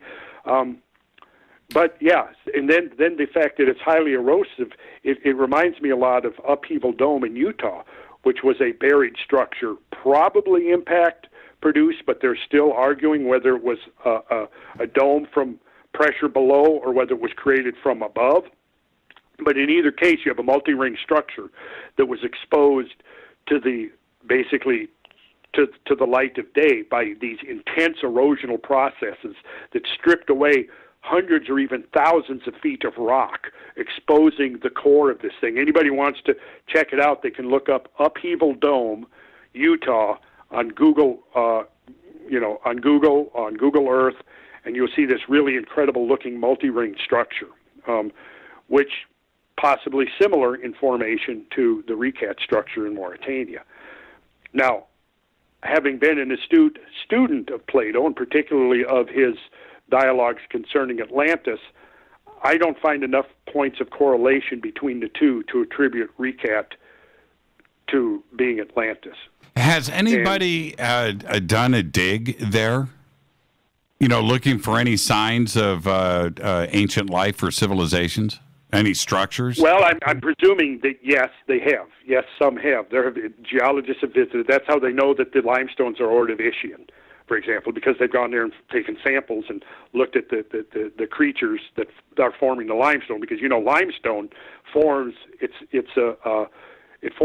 submarine. It forms underwater. It forms under oceans by the carcasses of the small sea life settling to the bottom of the ocean and then becoming compacted and eventually forming these limestone rocks, which are sedimentary rocks. So there are extensive limestones, and those limestones have been sampled. So, you know, and it's very plausible that people occupy. I think that it would have been probably a likely place at some time or another for people to occupy, and it probably held lakes. But I have not seen any studies yet getting into that level of detail. Like you said, it's a structure that is worthy of more study and more research than it's had. And I hope to see that, you know, in the next few years. I do think it's very plausible that it held lakes, that there were rivers outflowing from it, and that there was probably human habitation along the shores of those lakes and rivers. It's fascinating. I don't, however, make the connection with Atlantis, other than the fact that you have multi-ring structures in both cases. Right. Now, I will say this. Plato's model for Atlantis may have been derived from observations of natural multi-ring structures. That's right. And when you look at northern Africa in Google Earth, in satellite, there's a couple of things that stand out that are very visible, right? The Nile Valley, and the Richat Structure. It's that big. I mean, it's ginormous. It's just, it's incredible. It's about 30 miles in diameter. It's 30 miles in diameter. Which is big. About 30 miles in diameter. So, yeah, that's big. Now, before we get out of here, I wanted to ask you one other thing, and I was discussing this with Ed the other day. When we are talking about the cosmology of everything, the zodiac, the timing of certain celestial events with cataclysms here on Earth, is there a way to use it to take a look at the future and maybe predict when something may happen? Well, the problem with that is we're looking at two tempos juxtaposed on each other. One seems to be just totally random, right? That there are random changes that occur that are totally unpredictable. On the other hand, there are changes that are predictable. For example, bringing it into a more human scale that somebody might be able to understand. Okay, we can predict with a fair degree of confidence now that, you know, winter is upon us. Now, whatever region of the world that you live in, like, for example, I'm in North Georgia, so I know that we're probably going to get a number of nights below freezing. We know that it's probably going to be sometime between now and mid-December that happens. Well, we can pinpoint, we can make some prediction up to probably within a few weeks, plus or minus, but to pinpoint the exact date, no, that would be very difficult. What we can do is we can look at the picture and we can get a range of possibilities, and we can say, well, if we look back over the last roughly 105,000 years, it appears that there have been 4 periods of glaciation interspersed with shorter periods of interglaciation. If we go back even 250,000 years, we find that the problem is as the record gets older, it gets more obscure, but we can still see that there's this oscillation, this shifting from glacial ages to interglacial ages. We are now in an interglacial age, right? Now, if we go back roughly 2.5 to 2.6 million years ago, we see major transition, right? Pliocene gave way to the Pleistocene. The end of the Pliocene was a long period of pretty much stable warmth. Something happened around 2.5 million years ago that caused a major planetary environmental shift, and this oscillation of glacial interglacial ages began. It dominated the climatic cycle for the whole of the Pleistocene for 2.5 million years. Now, according to some thought, it ended, 11,600 years ago. Others have questioned, well, has it really ended, or are we still in the oscillating cycle of glacial, interglacial ages? No one has an answer to that question at this point. Here's one thing we do know, though. Looking at the record that has been reconstructed of the last 250,000 years, which is based upon ice core records from Greenland, from Tibet, from Antarctica, from deep sea core records taken from in the Atlantic, in the Pacific, in the Arctic Ocean, in the Speleothem formation in caves, which is dependent upon the amount of water and percolating through the rock, which is dependent upon the amount of rainfall. Looking at tree rings, I mean, there's a whole multitude of these proxies that have been used to reconstruct ancient climate. Looking at pollen, digging up a core and looking at the type of pollen and realizing, oh, look here, we've got pollen that's from trees that grow in northern latitudes, and then on top of that we have pollen that's deposited by trees growing 500 or 1,000 miles farther south. So obviously you can conclude, there was a major shift in climate. So around 2.5 million years ago, major shift in climate. The climate of the planet cooled dramatically. We began this period, this oscillating period of glacial, interglacial ages, and within that span of time, to the extent that we can discern the duration or length of the interglacial warm periods, what it is now appearing is that the Holocene, the one we're in now, is the longest interglacial warm period of 250,000 years. So what does that imply? Well, you can mull that over yourself and think about what that implies. But to me, what it implies is we can't take anything for granted, because when a break came earlier, I was just mentioning Canada, because when we go back to the last interglacial period, we have to think that, okay, a global climate similar to what we're in now. Now, presently, you have a lot of snow that falls over the northern United States and Canada in the winter. Spring comes, it all melts away and goes back into the rivers, from the rivers into the oceans, right? This is the hydrological cycle, and it keeps going, and it's very predictable. But now imagine this. You've got, 6-7 months of winter in the northern United States and Canada, right? And fairly confident that come April, May, spring is going to come, the snow will melt away. But now imagine this. The snow comes, but then spring doesn't come. Spring doesn't come for 10 or 15,000 years. And that's literally what we're talking about here. Right. And now instead of the snow melting away and going back to the ocean, it just accumulates layer after layer after layer after layer until eventually it's a mile thick or 2 miles thick. And that is almost inconceivable, but it happens. And it has happened. And we're still not sure why. But I can tell you this, a high priority is that we figure this shit out, Jimmy. And this is why I get frustrated when I hear people, for political reasons and promoting political agendas, saying, well, the debate on climate change is settled.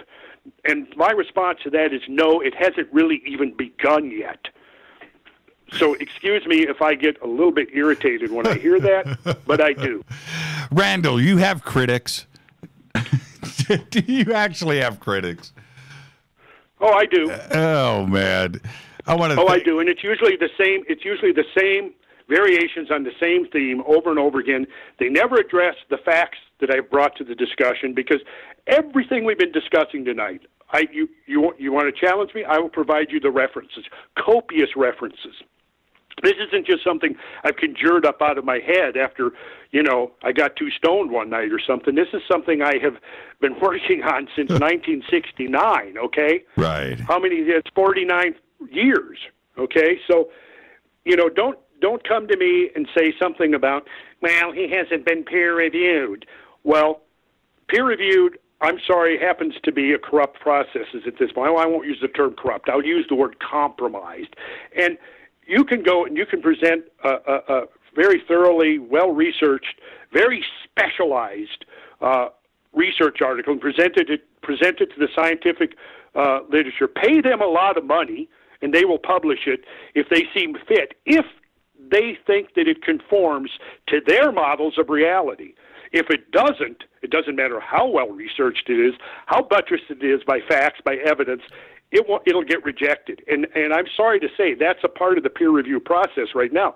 And since we've now got hundreds of millions of dollars flowing into the coffers of the IPCC and various government agencies whose primary responsibility is promoting human-caused climate change, and that they have a very powerful influence on mainstream scientific literature, if you come with something that's going to contradict that, well, your chances of getting rejected are very high.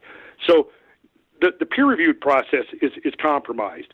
The second thing is, well, I don't have a formal degree, and I don't. And the reason I don't is because when I was majoring in geology, I'm looking at, well, what are the professional outcomes of this? Do I want to work for industry? Not really. Do I want to work for the government? No, not at all. What does that leave me? Well, nowhere, other than the fact that I'm studying geology because I love geology. I love understanding how the world works. So I carry on my own business in my day job, and I've set up my business that it gives me enough free time that I can spend all my free time interacting with the earth, interacting with professionals. And I can say, since I've gone more public with this in the last 3 or 4 years, I've had the privilege of interacting with dozens of professionals that are engaged in cutting-edge work that have reached out to me. I've spent time in the field with now several dozen scientists that are doing cutting-edge work. And I'll say this. Going out in the field for 4 or 5 days or a week with somebody doing cutting-edge research. For example, one geologist that I went out with Brad Young back a year ago last October was one of the leading world's experts on the formation of drumlins, which are an extremely interesting, enigmatic geomorphological feature, right? Now, I spent 4 days in the field with him. I would consider that as valuable as a seminar of sitting in a geology classroom listening to a professor drone on and on. Now, see, I've been doing this for 40 years now. So then when I get attacked by the critics, they never attack really the information, very seldom. What they do is they attack, it's all ad hominem stuff, Well, my approach is that the fact that I'm doing this with you now is because I'm putting this information out for peer review by the world. You get it? I'm putting this out there, and I go on Joe Rogan, so 10 million or 15 or 20 million people will hear it, and they can do their peer review. They can do their homework. They can check my sources, and I challenge them to check my sources. And occasionally I am wrong, of course, because anybody who attempts to amass a huge accumulation of information like this is going to occasionally misstep. But the fact is, I think that most of what I have gathered together stands the test, the critical test. And so the critics, I actually welcome people with informed criticism, informed, fair-minded criticism, who are looking at the information I present with an open mind, rather than, say, basically coming on and regurgitating some textbook explanation, which I've gotten quite a bit of. I can see, well, somebody took a geology course in college 15 years ago, so they're going to quote some textbook explanation to me about what causes the post-glacial megafloods, for example. Randall, okay. Randall, I'm going to be cut off by the network. So just let me just say this. I've got to run. I got to say thank you right now, and I hate to cut you off in the middle of a thought, but the network's going to do that if I don't, and there you go. So I'll take the blame for it. Randall. Okay, in the middle of my rant? Yes, I know. Well, I'm glad I got that off my chest. Yes, it's you good did. to have that perspective on this whole thing on the record. Now we've got it on the record, don't we? Hey, Randall, don't ever change, my friend. Don't ever change. Thank you so much. All right, man. Thanks, Jimmy. You're the best. Randall Carlson, sacredgeometryinternational.com. The links are at jimmychurchradio.com. And like I said, I had to cut him off. It's better that I do it than the network and doing it so rudely. Fade to Black is produced by Rita Kamurian. Show's produced by Hilton J. Palm, Renee, Dennis, and Bob. Announcers are Steve Harder, Gene Vitoa, Mark D. Kovar. Webmaster Drew the Geek. Music Doug Aldrich. Intro Spaceboy. SpaceboyMusic.com. Fade to Black is produced by KJCR for the Game Changer Network. Syndication is KGRA, The Planet. Thank you to Randall Carlson for everything that he does. It's broadcast owned and copyrighted 2018 by Fade to Black and the Game Changer Network. It cannot be rebroadcast, downloaded, copied, or used anywhere in the known universe without written permission for Fade to Black or the Game Changer Network. I'm your host, Jimmy Church. Follow me on Twitter at JChurchRadio. You can follow Randall at Sacred Geometry INT, Sacred Geometry INT, and of course his website is at JimmyChurchRadio.com. All right, everybody, until tomorrow night, open lines. I'm your host, Jimmy Church. Be safe. Go Beckley Tappy.